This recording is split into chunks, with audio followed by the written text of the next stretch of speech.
देखो सर ने बड़ी अच्छी जानकारी दी। और सर का जो है ना वो आरसीटी क्लैपिंग से यार वो स्वागत तो हमने किया नहीं, और कम से कम जो बताया सर ने उसके बारे में अच्छी ना डबल आरसीटी क्लैपिंग होनी चाहिए।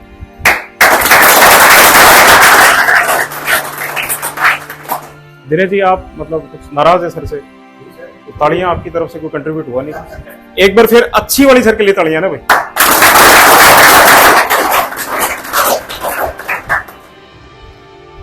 सर आपने जो इतनी आपने जानकारियां दी इनको, और बिल्कुल आप बिल्कुल डीप में ले जाके बेसिकली आपने निचोड़ दे दिया। 10 दिन में जो हमें ट्रेनिंग दी उसका निचोड़ आपने 1.5-2 घंटे में हमें दे दिया सर। तो दोस्तों आज अपने बीच में निसार खान साहब हैं, और इंस्पिरेशन जैसे मैंने बताया मेरी इंस्पिरेशन तो है ही, और इस एरिया के और जो मोस्टली पूरे इंडिया के जो है ना जो यूथ्स हैं जो बेसिकली गोट फार्मिंग और इसमें काम करना चाह रहे हैं, एलएलएम से बेसिकली जुड़ना चाह रहे हैं, उनको सर प्रॉपर गाइड कर रहे हैं।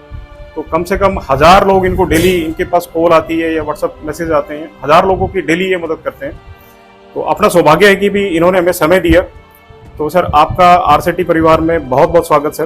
बिल्कुल धन्यवाद। क्योंकि समय सर के पास में बहुत लिमिटेड है, और मैं डायरेक्ट अब सर से आग्रह करूंगा कि वो जो अपनी एलएलएम स्कीम है सर इसके बारे में अपने जो कैंडिडेट्स हैं इनको समझाएं, थोड़ा सा मार्गदर्शन करें। बिल्कुल सर प्लीज। सबसे पहले आप सबका बहुत बहुत धन्यवाद कि आप सब इस ट्रेनिंग के अंदर शामिल हुए, और ये एक छोटा सा प्रयास है। सर ने मेरे से संपर्क किया तो मुझे लगा कि सर इतना प्रयत्न कर रहे हैं तो थोड़ा बहुत मेरे को भी सहयोग करना चाहिए, है ना। पूरे दिन किसानों का ही सहयोग करना रहता है। तो आप में से कई लोग तो शायद जानते भी होंगे, ऑनलाइन देखा होगा, मुझे देखा है ना। तो बहुत ही सुनहरा मौका आपके पास है, क्योंकि बहुत टाइम पहले बीत चुका है अपने देश के अंदर। पशुपालन को लेकर इतनी जागरूकता नहीं थी, कोई गवर्नमेंट की इतनी बढ़िया स्कीमें नहीं आती थी। अभी जो योजना चल रही है अपने एनएलएम योजना है, राष्ट्रीय पशुधन योजना जिसको बोलते हैं, नेशनल लाइव स्टॉक मिशन, ये वैसे तो 2014 से चल रही है, लेकिन पहले क्या है कि इसमें 500 बकरियों के लिए आवेदन किया जा सकता था, 500 + 25 बकरी या भेड़। लेकिन अभी इसमें 2022 में संशोधन किया गया है, उसमें 100 बकरियों के लिए भी आवेदन अपने कर सकते हैं। 100, 200, 300, 400, 500, हर 100 के ऊपर 5 बकरे, बाकी 100, 200 ये क्या है बकरियों की संख्या है। बकरी और भेड़ की दोनों की सेम स्कीम है, सेम सब्सिडी है। तो कोई भी इंसान बकरी के लिए भी आवेदन कर सकता है, भेड़ पालन के लिए भी कर सकता है, दोनों मिक्स नहीं कर सकता। आपके लास्ट में मेरे बताने के बाद मैं आपसे सवाल लूंगा, ठीक है ना। आपकी सारी चीजें आ जाएंगी, हो सकता है शायद कुछ बचे ही ना आपको पूछने के लिए, लास्ट में आपके सवाल ले लेंगे। तो अपने भेड़ और बकरी के लिए अलग अलग आवेदन कर सकते हो, दोनों का मिक्स नहीं कर सकते। ऐसा नहीं कि सर मैं 50 भेड़ या 50 बकरी रखना चाहता हूं, तो ऐसा नहीं होता इसमें, क्योंकि वो सारी चीजें प्रॉब्लम आती है। फिर साइड का पार्टीशन करते हो उसमें प्रॉब्लम आती है, खरीदते समय प्रॉब्लम आती है, कुछ बीमारियों को लेकर अलग अलग टाइमिंग होती है, उस वजह से प्रॉब्लम आती है। भेड़ को घुमाने का ज्यादा टाइम जगह चाहिए, बकरी को अपने साइड पर भी रख सकते हैं ज्यादा टाइम के लिए। तो या तो बकरी के लिए या भेड़ के लिए आवेदन करो, ठीक है। तो अब मैं आपको बता देता हूं कि अपने कम से कम छोटी से छोटी योजना कौन सी है, क्या क्या अपने डॉक्यूमेंट लगेंगे, कहां से अपने को शुरुआत करनी है, ठीक है। तो आपकी ट्रेनिंग तो हो गई। तो अपना पंजाब नेशनल बैंक है, ये बहुत बहुत धन्यवाद का पात्र है, और बहुत ज्यादा पूरे देश में ब्रांच है। इंटरनेशनल बैंक है पीएनबी बैंक, और समाज जो अपने पशुपालन क्षेत्र में बहुत अच्छा काम कर रहे हैं, केवल हरियाणा में नहीं पूरे देश में सब जगह। और देखो बैंकिंग सेक्टर के पास इतना वक्त भी नहीं होता कि आपके किसानों के लिए अलग से कोई ट्रेनिंग आयोजित करा सके। तो मैं सर का बहुत बहुत धन्यवाद करता हूं, और इन्हीं का प्रयास देख के मेरे को भी मोटिवेशन मिलेगा कि मेरे को भी जाना चाहिए। जब सर इतना बिजी रह के इतना काम कर सकते हैं तो मैं भी तो कर सकता हूं आने के लिए। तो अपने सबसे छोटी से छोटी इसमें योजना है अपने 100 बकरियों की, ठीक है। तो अपने प्रोजेक्ट है इसका 20 लाख से लगा के 25 लाख तक का टोटल प्रोजेक्ट बना सकते हैं, जिसमें अपना पूरा खर्चा शामिल होता है। यानी 20 लाख का बना सकते हैं और 25 लाख तक का भी बना सकते हैं अपने। ये मान लो कि अपने कोई हैवी ब्रीड रखनी है, जैसे कई बकरियां ज्यादा महंगी आती हैं, जैसे सिरोही हो गई, सोजत हो गई, अपने ये तोतापुरी हो गई, बिट्टल हो गई। बिट्टल तो फिर भी थोड़ी मतलब सिरोही सोजत से हल्की सी कम है, उतनी ज्यादा महंगी नहीं। तो अगर हैवी ब्रीड रखनी है अपने को तो अपने 25 लाख वाला बनवा सकते हैं। और मान लो छोटी नस्ल रखनी है, जैसे अपने बर्बरी बकरी है, थोड़ी सस्ती मिल जाती है अपने 10-12 हजार के लगभग, 8 से 12 हजार के बीच में बर्बरी मिल जाती है। ब्लैक बंगाल है, ये बकरियां बिट्टल भी लगभग उसमें शामिल हो जाती है थोड़ी। तो इन नस्ल पर काम कर रहे हैं तो अपना 20 लाख वाला प्रोजेक्ट भी वर्क कर जाएगा। अब सर लोन कितना होगा, सब्सिडी कितनी आएगी, कब कैसे क्या होता है, सारी चीजें हमें तो बताओ। तो ट्रेनिंग आपकी हो गई है, ठीक है। सबसे पहले जरूरी है इसमें लिटरेट होना जरूरी है, यानी साक्षर होना जरूरी है। कोई इसमें 10वीं 12वीं मार्कशीट की जरूरत नहीं है। किसान साक्षर है, साइन करना आता है तो वो आवेदन कर सकता है। साइन क्यों? क्योंकि इसमें कैंसिल चेक लगेगा ऑनलाइन फॉर्म में, और वो चेक बुक तभी मिलती है सर जब साइन करना जानता हो। बैंक के रूल है वो अच्छी तरह सर जानते हैं, ठीक है ना, इसलिए साइन करना जरूरी है। अब उम्र, देखो उम्र का गाइडलाइन में कोई उसमें दिया हुआ नहीं है। मिनिमम उम्र 18 साल होनी जरूरी है, मैक्सिमम का वैसे कोई रूल नहीं है गाइडलाइन में। बाकी हम एवरेज बताते हैं लगभग 65 साल के, लगभग 18 से 65 के बीच में हो तो बेटर रहता है, बढ़िया रहता है। कोशिश करो जिसके नाम जमीन है उसके नाम से आवेदन करो, ताकि सर को बैंक में भी प्रॉब्लम ना आए। उनके खुद के नाम से प्रॉपर्टी वगैरह होती है तो वो उसी प्रॉपर्टी को मोर्गेज वगैरह कुछ डॉक्यूमेंट वगैरह वो बना के तो आसानी से लोन किया जा सके। तो ठीक है, गाइड नहीं करने वाली जगह ऐसा होता है कि कुछ चाव में क्या है कि खुशी खुशी में कुछ अपने नाम से कर देते हैं। हालांकि पिताजी के नाम से कर सकते हैं आवेदन, नहीं फिर भी क्या नहीं मेरे नाम से ही करना है, तो उनको सोचना चाहिए प्रोजेक्ट तो अपने ही चलाएंगे, सारा आवेदन भी अपने ही करेंगे, तो डॉक्यूमेंट पिताजी के लगाओ, उनके नाम से आवेदन करो तो बढ़िया रहता है, सही रहता है। अब जमीन कितनी चाहिए सर इसमें, तो जमीन वाला बता देते हैं। अपने 100+5 के लिए इसमें 1 एकड़ जमीन कम से कम। अब एकड़ कितने होते हैं? लगभग अपने 43,000 स्क्वायर फीट जमीन 1 एकड़ में होती है। स्क्वायर फीट में बता देता हूं सर। बीघा कितना होता है? तो बीघा अपने देश में पूरा 15 टाइप का बीघा है। राजस्थान में अकेले में 4 बीघा है अलग अलग, कहीं 165/165 की, कहीं 125/125 की है। तो अपने बीघा का मीटर नहीं रख सकते इसमें, क्योंकि सब जगह अलग अलग। हरियाणा में भी मेरे हिसाब से 2 बीघा या 2 से 3 बीघा अलग अलग टाइप की मिल जाएंगे आपको। तो अपने इकाई वो रखो जैसे अपने हेक्टर हो गया, एकड़ हो गया, स्क्वायर फीट हो गया, मीटर हो गया, ये सब जगह सेम है। तो मैंने एकड़ में बता दिया, 1 एकड़ अपने कम से कम कितने के लिए? 100+5 वाले प्रोजेक्ट के लिए। स्क्वायर फीट में बोले तो अपने 43,000 स्क्वायर फीट। तो आप बोलोगे सर मेरी तो साइड की जमीन अलग है, चारे के लिए अलग है, क्या 2 जगह मिलाकर भी कर सकते हैं? बिल्कुल कर सकते हो। आपकी साइड के लिए लोकेशन अलग हो सकती है, चारे के लिए कुछ 5-7 किलोमीटर 8 किलोमीटर के दायरे में अलग जमीन हो सकती है। चारा तो वैसे भी आपको पता है ट्रैक्टर ट्रॉली से या किसी साधन से लेके आते हैं, तो थोड़ी दूरी पर हो सकता है। दोनों मिला के आपकी 1 एकड़ जमीन कम से कम होनी जरूरी है, ठीक है। अब इसके बाद में आपके पास एक वैलिड आधार कार्ड होना चाहिए, आपके पास पैन कार्ड भी होना चाहिए। आपका मतलब लोन सर कर रहे हैं, इनके बैंक में अगर कोई अकाउंट नहीं है तो कोई दिक्कत नहीं है, लोन के लिए ये अकाउंट यूज कर सकते हो। आपका पहले से कोई भी अकाउंट है ऑलरेडी किसी भी बैंक में, आप बैंक स्टेटमेंट उस अकाउंट का लगा सकते हो, ठीक है ना। और जो लोन के लिए वो अलग बैंक आप यूज कर सकते हो। कहने का मतलब अपने 2 बैंक भी इसमें यूज कर सकते हैं, सब्सिडी के लिए और लोन के लिए। दोनों बैंकों की डिटेल अलग अलग ऑनलाइन फॉर्म में भरा जाएगा। हालांकि अपनी सब्सिडी है वो फाइनली आएगी लोन वाले बैंक में, क्योंकि जब सर लोन जारी करेंगे उस समय लेटर टाइप करके सेंट्रल गवर्नमेंट में वो पोर्टल पर अपलोड करेंगे कि हमने आवेदक के लिए लोन जारी कर दिया है और इस खाते में इनको सब्सिडी भेजनी है, ठीक है। तो बैंक के खुद के अकाउंट में एक सर इनवर्ट अकाउंट होता है आपके बैंक का, सब्सिडी पहले उसमें आती है। आप 5 से 7 दिन में इनके अकाउंट में सब्सिडी डाल के एक लेटर टाइप करके सर को अपलोड करना होता है गवर्नमेंट को कि हमने आवेदक के खाते में सब्सिडी डाल दी है। अब ये कब कौन सी चीज क्या आती है वो स्टेप बाय स्टेप मैं बता देता हूं। सबसे पहले आपकी ट्रेनिंग हो गई, उसके बाद में आपको बनाना है प्रोजेक्ट रिपोर्ट, क्योंकि इस पूरी योजना का अब सब जगह हमने जा के तो बता नहीं सकते कि मेरी इतनी जमीन है, मैं ये बकरी रखूंगा, इतना सेट बनाऊंगा। मतलब कितनी बकरियां 5 साल में मतलब जन्मेंगे, कितने बच्चे मरेंगे, कितने अपने बेचेंगे, कितनी आय होगी, कितना व्यय होगा, कितना लॉस होगा, वो सारी चीजें प्रोजेक्ट रिपोर्ट में आती है। हर योजना की एक प्रोजेक्ट रिपोर्ट होती है, डीपीआर बोलते हैं जिसको, वो आपको बनवानी जरूरी है। वो आप हमसे बनवा सकते हो, उसके लिए मैं बाद में आपको जाते इसमें सारी डिटेल बता दूंगा। एक तो प्रोजेक्ट रिपोर्ट हो गई, दूसरा आपके पास ट्रेनिंग सर्टिफिकेट जो आपको आज मिल जाएगा सर के सहयोग से, ठीक है। 2 मेन चीज तो ये हो गई। इसके बाद में आपका आधार कार्ड हो गया, पैन कार्ड हो गया, 6 महीने का बैंक स्टेटमेंट हो गया। कम है तो कम भी चल सकता है, कोशिश करो 6 महीने का हो जाए। तो सर मेरे तो 1 ही पेज होता है स्टेटमेंट का, कोई दिक्कत नहीं है, 1 पेज भी चल जाएगा, ठीक है। इसके अलावा एक बैंक मैंडेट फॉर्म हो गया, मैंडेट फॉर्म का वो हम भेज देंगे आपको, बैंक मैंडेट फॉर्म में। तो उसका कोई लोन से कोई लेना देना नहीं है, एक बेसिक सा अकाउंट की डिटेल आती है। केवाईसी फॉर्म होता है ना, अपने खाता बंद हो जाता है तो अपने एक फॉर्म पर साइन करके मांगते हैं। वो इसलिए होता है कि आपका कोई वैध यानी कि वैलिड कोई अकाउंट है आपका किसी भी बैंक में, जो ऑनलाइन है, कंप्यूटराइज बैंक में आपका अकाउंट है, उसमें सब्सिडी आ सकती है। वो उसके लिए बेसिक सा होता है, उसमें आपको बैंक का साइन मोड कराना होता है। बैंक मैंडेट फॉर्म हो गया, ठीक है। एक एक्सपीरियंस लेटर का फॉर्मेट होता है जो हम आपको प्रोजेक्ट रिपोर्ट के साथ टाइप करके भेजते हैं। आपको सिर्फ उस पर सरकारी पशु डॉक्टर का साइन मोड करवाना होता है, बाकी उस पर कुछ नहीं करवाना होता एक्सपीरियंस लेटर पर, ठीक है। इसके बाद में आपका जमीन की खातोनी हो गई। अब हरियाणा में क्या है कि दादा परदादा माने 3-3, 4-4 पीढ़ी का खाता आज भी शामिल ही चल रहा है। 15-15, 20-20 पेज की अपनी जमाबंदी खातोनी एक साथ चल रही है। राजस्थान में क्या है कि ऐसा नहीं होता है, वहां पर मतलब 5 लोग या 7 लोगों की एक सिंगल पेज की जमाबंदी होती है।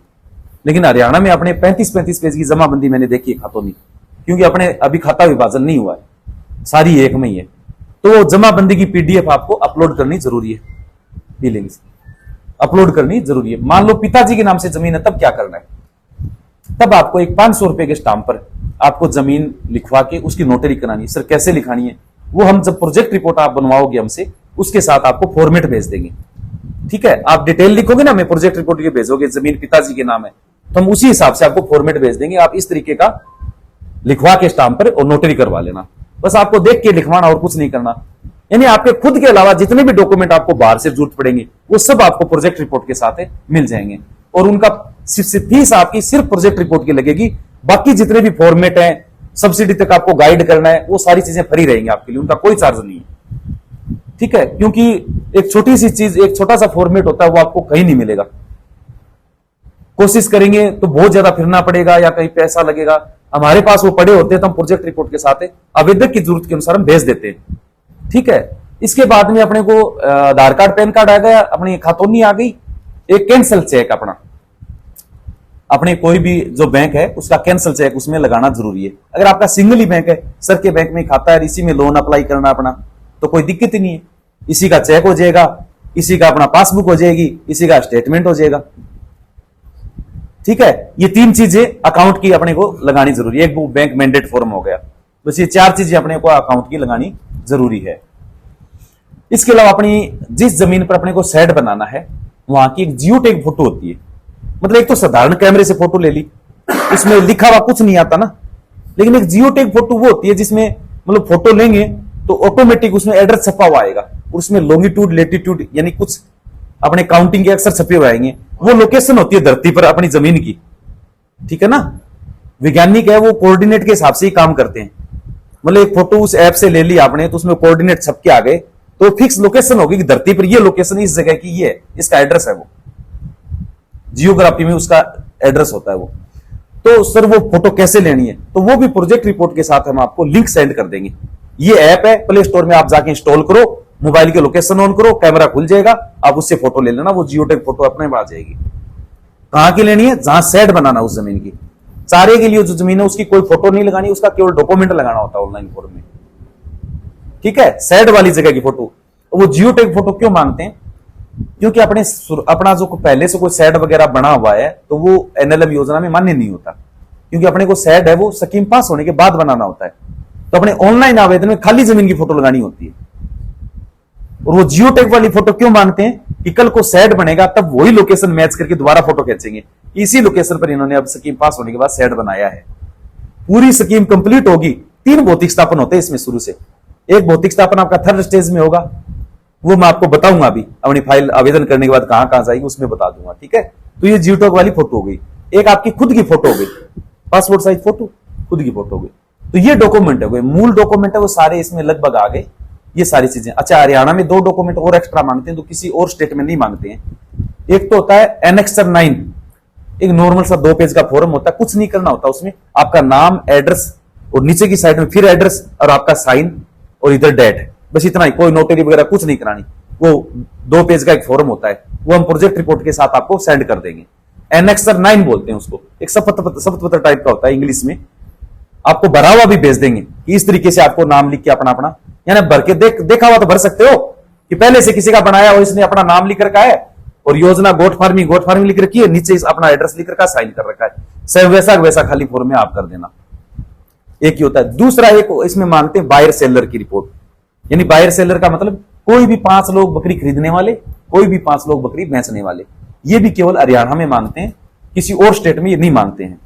उसका खाली फॉर्मेट भी हम आपको बना हुआ भेज देंगे। 5 लाइन ऊपर होंगी, 5 लाइन नीचे होंगी। आपको किसी के पास 1 बकरी भी है तो भी आप उसका नाम उसमें दे सकते हो, अपने अड़ोस पड़ोस घर में कोई भी हो, आवेदक को छोड़ के कोई भी हो। 5 लोग खरीदने वाले, 5 लोग बेचने वाले, नाम, बाप का नाम, मोबाइल नंबर, एड्रेस, ये चीज आ गई उसमें। उसका भी भरा हुआ फॉर्मेट आपको एक सेंड कर देंगे कि इस तरीके से आपको भरना है डिटेल। यहां तक कोई दिक्कत नहीं है ना, आपको समझ में आ गई। इसके अलावा ये डॉक्यूमेंट तो अपने कंप्लीट हो गए। अब सर अपने को क्या क्या करना है, कैसे कैसे करना है, वो सारी चीजें सुनो आप। सबसे पहले अपने डॉक्यूमेंट रेडी हो गए। अब लोन का जितना पार्ट है, मान लो अपने 20 लाख का प्रोजेक्ट बनवाया जिसमें 8 लाख रुपए अपना बैंक लोन है, 10 लाख अपनी सब्सिडी है और 2 लाख के लगभग अपनी खुद की पूंजी है, मान लो मार्जिन मनी जिसको बोलते हैं। तो वो कैसे दिखानी है? अब बैंक लोन जो पार्ट है अपना 8 लाख, उसके लिए सर आपको सहयोग करेंगे, या कोई भी आपका अदर बैंक है, मतलब कहने का मतलब आपका बैंक राजी होना चाहिए कि ठीक है आप आवेदन कर दो, ये फाइल हमारे बैंक में गवर्नमेंट की तरफ से ये फाइल आएगी तो इतना लोन हम आपके नाम से कर देंगे। ये आपको आवेदन करने से पहले बैंक से मौखिक रूप से सहमति लेनी जरूरी है। नहीं तो ऐसा नहीं हो बिना पूछे आप आवेदन कर दो, फाइल बैंक में आ जाए और फिर बैंक कहते आपने हमें बताया ही नहीं, हम नहीं करेंगे, या फिर हम एग्रीकल्चर लोन नहीं करते हैं। 100 प्रॉब्लम होती है। हर बैंक एग्रीकल्चर लोन भी नहीं करता है, सब बैंकों की अलग अलग कुछ नियम पॉलिसी होती है। तो लोन वाले पार्ट के लिए आपका बैंक राजी हो, प्लस अपनी खुद की मनी कैसे दिखानी है भाई। मान लो कि 2 लाख रुपए अपनी खुद की पूंजी है, 2,30,000 या 2 लाख रुपए, तो वो आपको क्या है आपके खाते में डाल के एक दिन के लिए आपके अकाउंट में डाल के उसका 6 महीने का स्टेटमेंट ले लेना, पीडीएफ। नेट बैंकिंग से डाउनलोड कर सकते हो, बैंक से भी प्रिंट निकलवा सकते हो। अब वो स्टेटमेंट 2 जगह काम आएगा आपके। एक तो 6 महीने का स्टेटमेंट मांगते, उसी में वो पीडीएफ वही लग जाएगी। एक कॉलम में आपसे मांगते कि आपने खुद के हिस्से की राशि का आप सबूत दीजिए, उसमें भी वही पीडीएफ लग जाएगी, बैंक में वो बैलेंस शो हो जाएगा। एक बार वो पैसा आप दूसरे दिन वापस निकला के और फिर आप अपना यूज ले सकते हो। फिर आगे जब आपको प्रोजेक्ट में जरूरत पड़ेगी उस समय आप वापस अपने अकाउंट में डलवा सकते हो, ठीक है ना। लेकिन एक बार ये प्रूफ आपको लगाना जरूरी है कि मेरा खुद का पेमेंट मेरे अकाउंट में पड़ा है। आप व्यवस्था कर सकते हो एक बार इतने की। सर एक बार गला गर्म है, ये चिप खराब हो जाएगा। मैं 2-3 बार इस चीज का शिकार हो गया हूं, तो मैं रुकी आराम से। तो उसके बाद में क्या है कि अपना आवेदन कर दिया आप, बैंक राजी है, डॉक्यूमेंट सारे रेडी हैं, ऑनलाइन आवेदन करना है। nlm.udyamitra.in वेबसाइट है। अपने प्रोजेक्ट रिपोर्ट के पहले पेज पर भी ये वेबसाइट लिखी हुई आएगी। आप चाहो तो खुद आवेदन करवा देना, सीएससी से करवा सकते हो, साइबर कैफे से करवा सकते हो, खुद कर सकते हो। मान लो आपको कोई नहीं मिला तो फॉर्म फीस देकर आप हमसे भी आवेदन करवा सकते हो, ठीक है ना। ऑनलाइन आवेदन करवा दो आप, सारे डॉक्यूमेंट रेडी हैं, आपने ऑनलाइन आवेदन करवा दिया। अब क्या होगा, अब वो फाइल जाएगी अपनी चंडीगढ़ स्टेट इंप्लीमेंट एजेंसी के पास, SIA बोलते हैं जिसको, स्टेट इंप्लीमेंट एजेंसी, यानी गवर्नमेंट का डिपार्टमेंट होता है पशुपालन विभाग का। उसके लिए NLM के लिए अलग से एक ऑफिस बनाई हुई है जिसको स्टेट इंप्लीमेंट एजेंसी बोलते हैं। उसके पास फार्म जाएगा, वो लगभग अपने हरियाणा के अंदर मान के चलो आप 55 से 60 दिन के अंदर आपकी फार्म है वो चेक होगा। इतने दिन में आपकी बारी आ जाएगी चेक होने में। अगर कोई डॉक्यूमेंट की कमी होगी तो क्लरिफिकेशन में आपको फॉर्म वापस भेज देंगे। आपके पास मेल और मैसेज आएगा कि आपका फार्म सिया से रिटर्न किया गया है। तब आप OTP लेके दोबारा अपना फॉर्म में स्टेटस जाके चेक करोगे। हमारा भरा हुआ तो आप हमें सूचना दोगे कि सर ये मैसेज आया, तो हम OTP लेके आपसे चेक करेंगे, हाँ ये डॉक्यूमेंट आपसे और मांगा है, तो वो डॉक्यूमेंट उपलब्ध कराना है, वो डॉक्यूमेंट लगा के दोबारा सबमिट कर देना है। 1-2 बार फार्म वापस आ ही जाता है कोई न कोई, और वो मौका भी देते हैं क्योंकि 10-15 डॉक्यूमेंट लगते हैं। हो सकता है आवेदक से कोई गलती हो गई कोई डॉक्यूमेंट को लेकर, लेकिन बाद में वो सोच रहा हो कि ये चीज मेरे को चेंज करनी थी, तो वो 1-2 मौका जरूर मिलते हैं क्लरिफिकेशन में, उस समय अपने वो चेंज कर सकते हैं कुछ भी डिटेल है वो। मान लो डॉक्यूमेंट कंप्लीट हो गए, अब वो फाइल क्या आपके अपने जो आपका डिस्ट्रिक्ट कहां लगता है, भिवानी लगता है ना, वहां पर जिला पशुपालन विभाग है, वहां वो फाइल लेटर आ जाएगा, वो अपने आप भेज देंगे स्टेट वाले। आपके पास तो सीधा फोन आएगा कि आपकी फाइल आई हुई है भौतिक स्थापन के लिए, हम इतनी तारीख को आ रहे हैं। तो आप बोर्ड वगैरह लगा के तैयार रखना। वो उस समय क्या क्या देखेंगे ये बताता हूं आपको। वो सिर्फ आपकी जहां शेड बनाना है वो जमीन देखेंगे, कौन सी जगह पर शेड बनाओगे। दूसरा, आपने जो ऑनलाइन डॉक्यूमेंट लगाए सारे वो आपके पास संभाल के रखना, जितने भी डॉक्यूमेंट, कहीं जमा तो कराना ही नहीं है, वो फाइल में आप सब इकट्ठे करके रखना एक जगह। वो अगर खो दोगे, कहीं दुकान पर छोड़ दोगे तो फिर दिक्कत हो जाएगी आपको। डॉक्यूमेंट हमने सारे शुरू से ही प्रोजेक्ट रिपोर्ट के लगा के सारी चीजें, जमीन का डॉक्यूमेंट जो तो ऑनलाइन लगाया जो भी, वो सारा इकट्ठा करके रखो। तो भौतिक स्थापन करने आएंगे वो फाइल देख लेंगे, हाँ ऑनलाइन लगाए वो सारे डॉक्यूमेंट इनके सही है, ठीक है। और एक आपके साथ एक बोर्ड भी लगाना आपको। वो बोर्ड भी मतलब अपने चैनल पर भी मैंने दिखाया आपको, यूट्यूब चैनल पर। बाकी जब उस समय जरूरत पड़ेगी तो मैं आपको उसका सैंपल भेज दूंगा बना हुआ बोर्ड। बोर्ड का जो ऊपर का जो पताम होता है वो 4x3 का होता है, 4 फुट चौड़ाई बोर्ड की, 3 फुट हाइट है, यानी ये तो हो गया लिखने वाला पार्ट। 5 फीट के उसके नीचे पैर हो गए, तो टोटल 5 और 3 8 फीट उसकी टोटल हाइट हो गई। और 4 फीट उसकी चौड़ाई होगी। उसमें लिखाना का वो मटेरियल आगे की बात है, वो अपने बता देंगे। ये योजना का नाम वगैरह, अपना खुद का नाम, जमीन का खसरा कातौनी नंबर, खुद का एड्रेस, ये चीजें लिखानी होती है। जहां अपने फोटो खींची है खड़े होके पहले, उसी जगह उससे थोड़ा दूर हटके जहां शेड बनाना वो लगा दो, ताकि वहीं खड़े होके फोटो खींचे तो बोर्ड के पास हम खड़े हो तो आराम से अपनी फोटो आ जाए।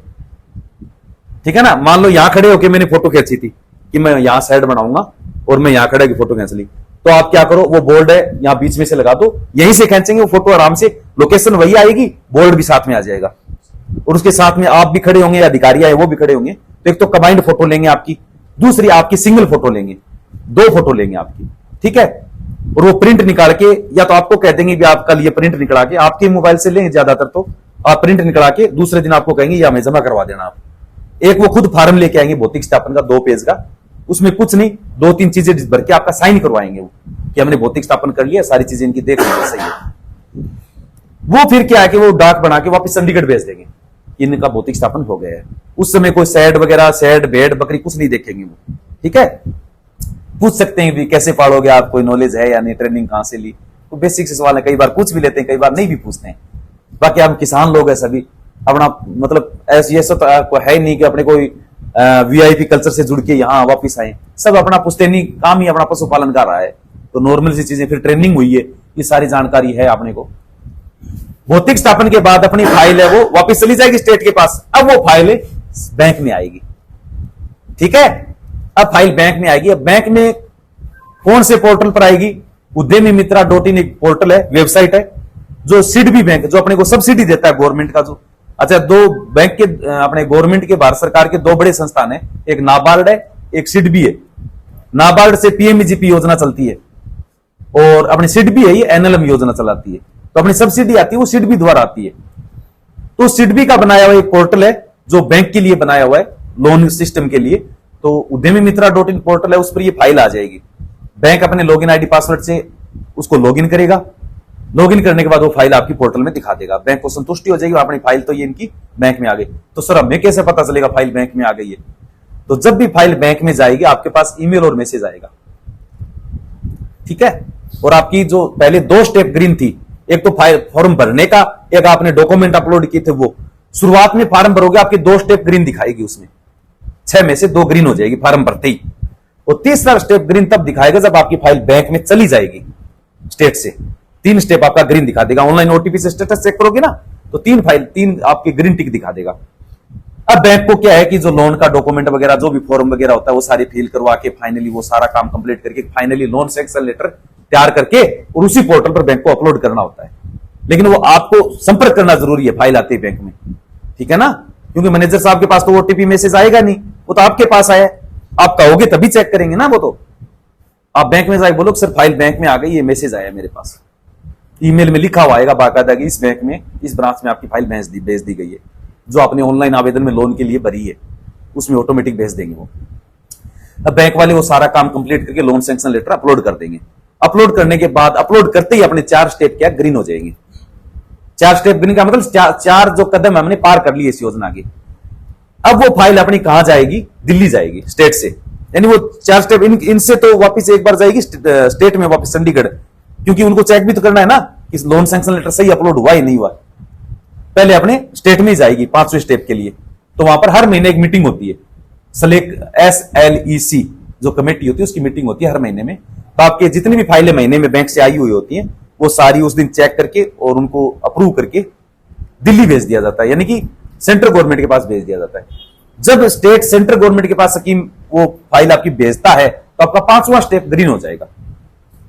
SLEC लिखा हुआ आएगा उसमें 5वें स्टेप में, ये ग्रीन हो गया, मतलब आपकी फाइल स्टेट से ओके हो गई और दिल्ली चली गई है। वैसे ही दिल्ली में एक मीटिंग होती है, हर महीने में एक मीटिंग होती है, लगभग महीने में हो जाती है। हाँ, CEC की मीटिंग बोलते हैं जिसको। तो उसमें क्या है कि जितनी भी फाइल स्टेटों से आई हुई है वो सारी उसमें पास कर देते हैं। वहां बहुत ही कम चांस में, मतलब कोई चांस होता है कि दिल्ली से कोई आपके कोई कमी क्वेरी वापस आ जाए, बाकी स्टेट तक है वो सारी कमियां पूर्ति हो जाती है आपकी फाइल की। तो वहां से अप्रूव होने के बाद आपका 6वां स्टेप वो ग्रीन हो जाएगा। अब ये हो गया कि 6 स्टेप हमने ग्रीन हो गए, तो मान लो आपकी योजना पूरी पास हो गई है। अब आप आओ बैंक के अंदर कि सर मेरी स्कीम है वो दिल्ली से पास हो चुकी है, अब आप बैंक लोन जारी कीजिए। तो सर को ये तो है नहीं कोई सपना आएगा बैंक लोन जारी करना। ये वही पोर्टल दोबारा खोल के देखेंगे उद्यमी मित्रा, उसमें बाकायदा लिखा हुआ है कि बैंक वाले लोन जारी करके मिनिमम 25% और मैक्सिमम कितना भी कर सकते हैं, लोन जारी करके लोन रिलीज लेटर पोर्टल पर अपलोड करे बैंक। तो बैंक को भी ये लगेगा हाँ वास्तव में सरकार ने कहा कि अगला स्टेप यही है, तो ये लोन जारी करके आपको और लोन रिलीज लेटर उसका फॉर्मेट अगर बैंक के पास नहीं होगा तो हम उपलब्ध करा देंगे, बैंक के फॉर्मेट भी सारी कैसे कैसे क्या करना है। वैसे तो सर काम कर रहे हैं, इनको मेरे से ज्यादा अनुभव है बैंकिंग सिस्टम का, तो वो लोन रिलीज लेटर वो अपलोड कर देंगे, आप क्या कि सेट बनाना शुरू कर दो, ठीक है, उस पैसे से सेट बनाओ। मान लो सेट बन गया आपका, छत वगैरह डल गई है, सारा काम कंप्लीट हो गया है, तो आप क्या कि अपने जिला पशुपालन विभाग या स्टेट नोडल ऑफिसर उनको आप कॉल कर दो या सूचना कर दो या मैसेज कर दो कैसे भी, तो क्योंकि संपर्क तो उनसे रहेगा भौतिक स्थापना के टाइम से, तो उनको फोन कर दो कि मेरा सेट बन गया है, तो वहां से 2 या 3 पशुपालन विभाग के आदमी आएंगे आपका सेट का भौतिक स्थापन करने। वही सिस्टम आपको खड़ा करेंगे बोर्ड के आगे, पीछे सेट आ गया, आगे बोर्ड लगा हुआ है, आपको बोर्ड के पास खड़ा करेंगे, आपकी फोटो ले लेंगे, ठीक है ना। और सेट में कितना खर्चा आया, किस फर्म से बनाया, उसकी लेटर हेड पर उसका वो जो काम कंप्लीट का एक फॉर्मेट होता है वो बनवा के आपसे ले लेंगे, इस सेट में इतना खर्चा आया, ठीक है। और जिस फर्म ने बनाया उसकी लेटर हेड पर वो, क्योंकि ये अपने सीधा मिस्त्री से बनवा नहीं सकते, कोई फर्म होनी जरूरी है। बैंक वाले भी मैक्सिमम ज्यादातर क्या कि बैंक पर डिपेंड होता है, वो पेमेंट आपका लोन का पेमेंट है सेट बनाने के लिए किसी फर्म के खाते में डाल सकते हैं जिसका एस्टीमेट आप दोगे बना के, और आपके खुद के खाते में भी डाल सकते हैं, वो बैंक पर डिपेंड है पूरी तरह। तो ज्यादातर बैंक फर्म के खाते में डालते हैं कि आप लेके आओ कौन सी फर्म आपका सेट बनाएगी। तो अपने गांव में सरपंचों के पास, सब सरपंचों के पास फर्म होती है, क्योंकि उनको ग्राम पंचायत का काम करवाना होता है, तो फर्म होती है, या तो खुद की होती है या किसी रिलेटिव की होती है, या अपने आसपास कोई जानकार की किसी की फर्म मिल जाती है। तो अब उसका एस्टीमेट बनाना है कि सेट पर कितना खर्चा आएगा, लोन रिलीज से पहले सर को देना जरूरी है कि मेरा इतना खर्चा आएगा सर सेट का। वो सर एस्टीमेट फर्म तो है लेकिन पता नहीं है कि कैसे बनाना एस्टीमेट, वो फॉर्मेट भी हम भेज देंगे आपको बना हुआ कि आप इस तरीके का 100+5 के लिए इतने खर्चे का आप एस्टीमेट बनवा लो, बना हुआ भेज देंगे किसी का, एज इट आपका नाम वगैरह फर्म का नाम वो चेंज करना है बस, वो आप बना के सर को दे दो कि सर ये मेरा इतना खर्चा आएगा सेट पर, सर उनके खाते में पेमेंट डाल देंगे, आप वो सेट उनसे कंस्ट्रक्शन करवा लो, आप उनसे करवा लो या किसी और मिस्त्री से करवा लो, कोई दिक्कत नहीं है। फर्म आपको वो पेमेंट आप जिस तरीके से बात करना चाहो फर्म से बात कर सकते हो, वो किसी ठेकेदार को भेज के करवा देंगे, कैसे भी आप वो आप एडजस्ट करो, आप खुद भी कर सकते हो, कोई दिक्कत नहीं है। कंस्ट्रक्शन का काम ज्यादातर खुद ही करते हैं, फर्म का तो एक मीडियम होता है फर्म तो, बाकी मटेरियल क्या लाना है क्या नहीं लेना वो सारा काम अपने को करना पड़ता है। जो भी मटेरियल खरीदो बकरी को छोड़ के बाकी सबका बिल लेना जरूरी है आपको, जीएसटी बिल लेना, ठीक है ना, कोई दिक्कत नहीं है, बिल पक्का लेना आप हमेशा। बकरियों की खरीद है वो आपको स्टाम्प पर करनी है, क्योंकि किसान के पास कोई फर्म नहीं होती है, वो कोई जीएसटी नंबर नहीं देगा आपको, वो स्टाम्प पर ही खरीदनी है आपको। जिससे 20 खरीदी उसका 20, 50 के स्टाम्प पर 20 का लिखा लिया, जिससे 30 खरीदी उससे 30 का लिखा लिया, 2, 4, 5 स्टाम्प 100 एक साथ ही खरीदी थी, एक साथ लिखा लो आप, मैं ये यहाँ का निवासी हूं, मेरे पास इतनी बकरियां थी, मैंने इस आदमी को बेची है, ये यहाँ का रहने वाला है और इस खाते में इन्होंने मेरे को पेमेंट डाला है। पेमेंट हो सके जहां तक अकाउंट टू अकाउंट ट्रांसफर करना, और जो लोन के लिए सर अकाउंट खोलेंगे कोशिश करना उसकी नेट बैंकिंग या फोन पे जो भी आप चालू कर लेना, सारा पेमेंट जो भी यूज करो आप उसी से यूज करना पेमेंट भेजने का।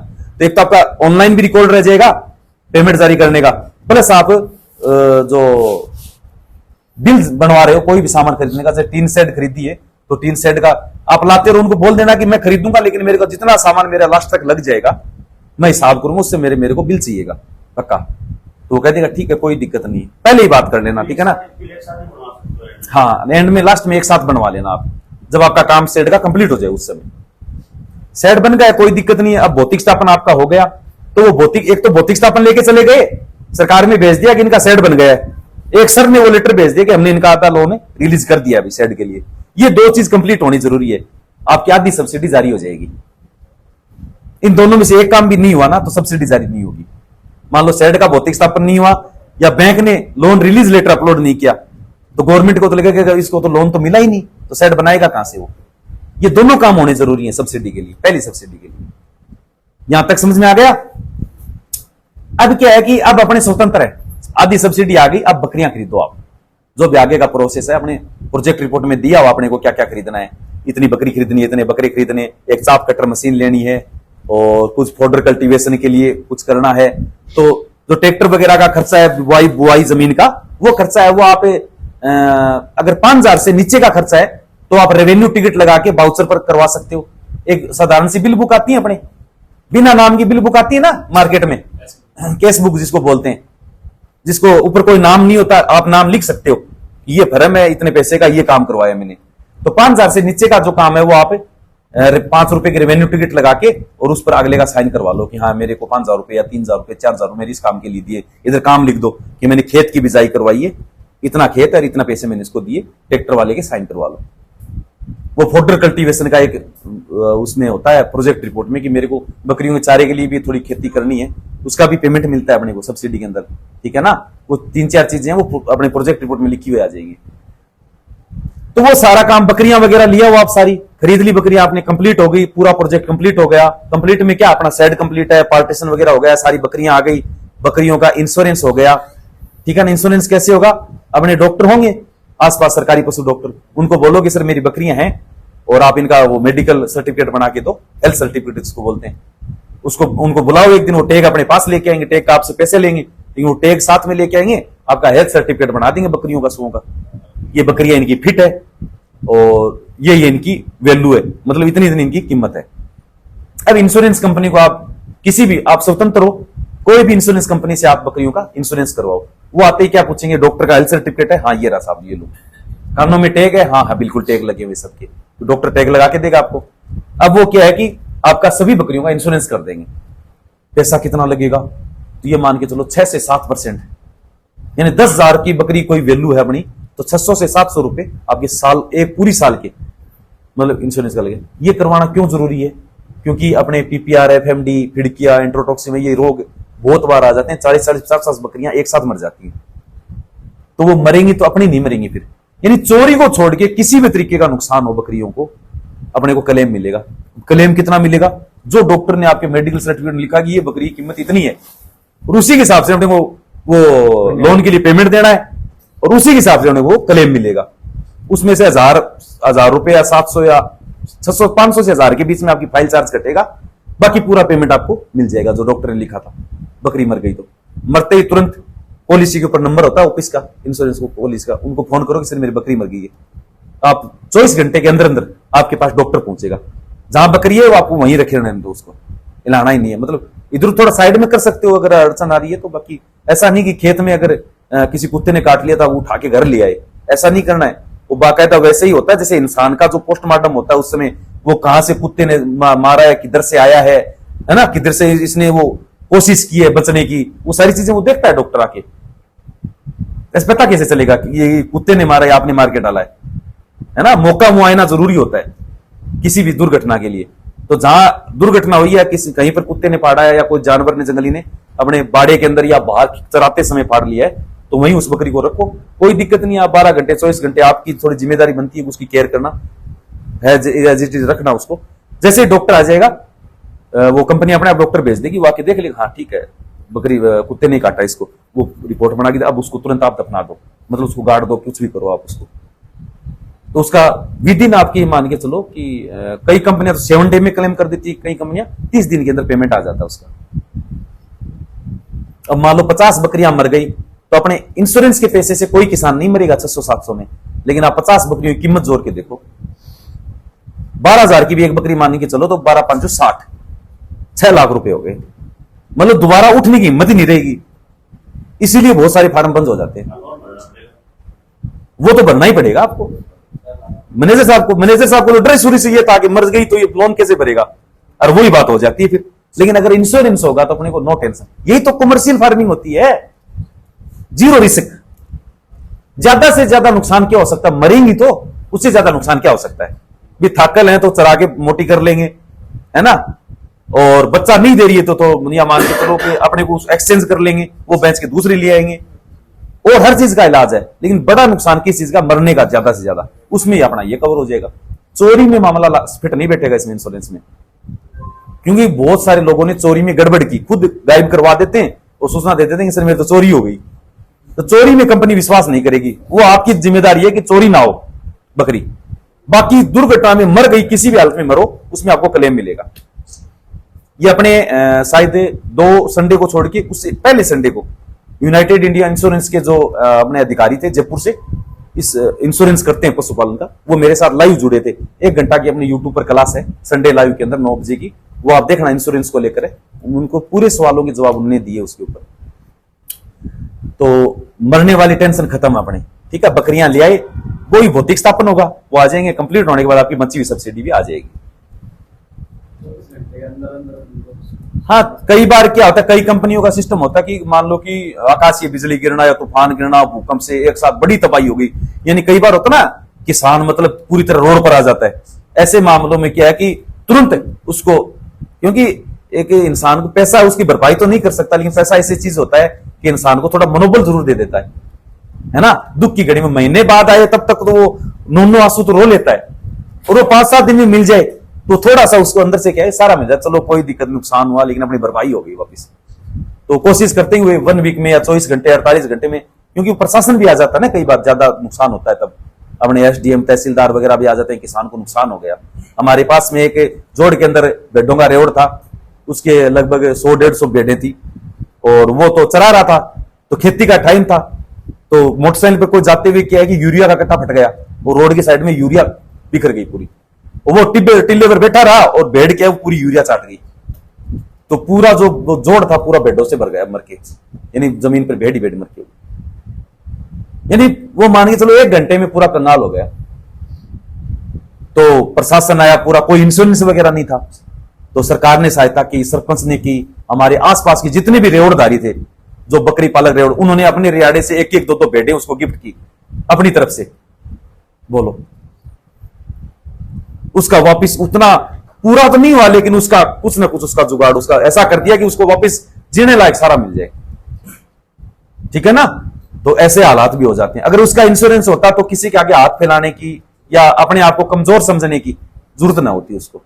इसीलिए इंश्योरेंस जरूरी होता है, और आपको भी करवाना जरूरी है, ठीक है ना। और इंश्योरेंस कंपनी तभी खुश होती है इंश्योरेंस करके जब उस योजना पे लोन चल रहा हो बैंक का, ठीक है ना। तो जब तक आपका बैंक लोन चलता रहेगा ना, तो इंश्योरेंस कंपनी राजी राजी उसका लोन कर देगी, बैंक का भी इंश्योरेंस कर देगी। बैंक का भी क्लोज है, बैंक बिना इंश्योरेंस के कोई भी एसेट नहीं देता। बिल्कुल बिल्कुल, और बैंक को भी इससे ना बहुत अच्छी मतलब श्योरिटी रहती है कि इंश्योरेंस से जो अपने को टेंशन ही नहीं है। किसान को ये तो बहाना ही नहीं मिलेगा कि मेरी मर गई मैं कहां से भरूं, है ना।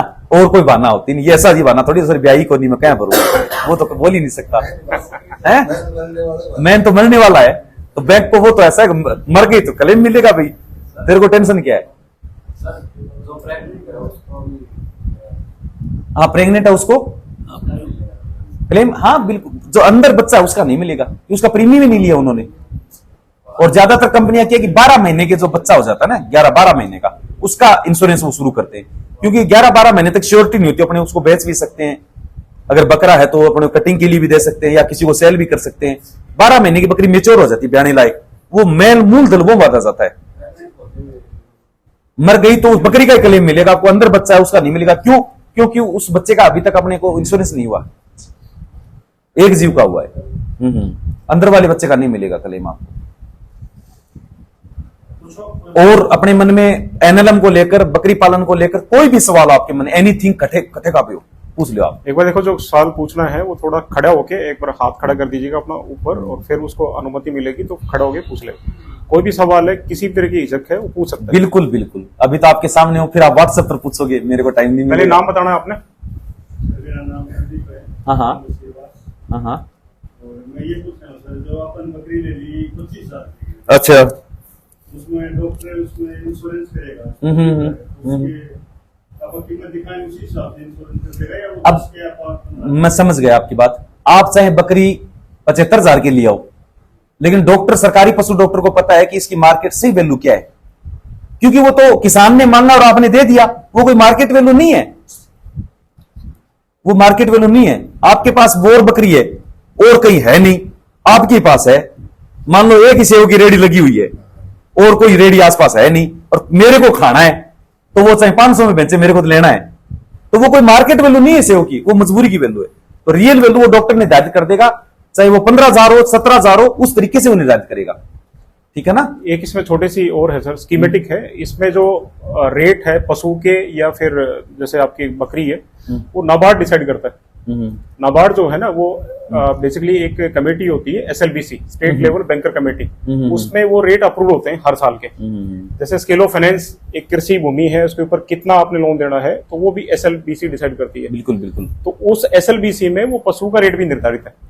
पशु विभाग होता है, उसके साथ बाकायदा गवर्नमेंट लिस्ट होती है। हाँ, नहीं वो एक्चुअल में स्टेट लेवल बैंकर कमेटी है सर, तो उसमें नाबार्ड भी है, पशुपालन विभाग भी है, कृषि विभाग भी है, सभी का अपने एवरेज रेट है ना वो रखते हैं लगभग, बकरी का रखते हैं 12,000 रुपए और बकरे का रखते हैं लगभग 17,000 रुपए, क्यों ब्रीडर थोड़ा महंगा आता है।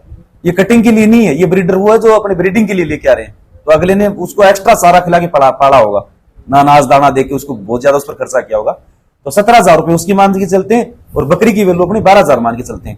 ये तो होती है कि एवरेज रेट, खरीदते समय हो सकता है अपने 5-10% ज्यादा भी लग जाए या कम में भी आ जाए, तो कोई बकरी सेम रेट में नहीं आती है।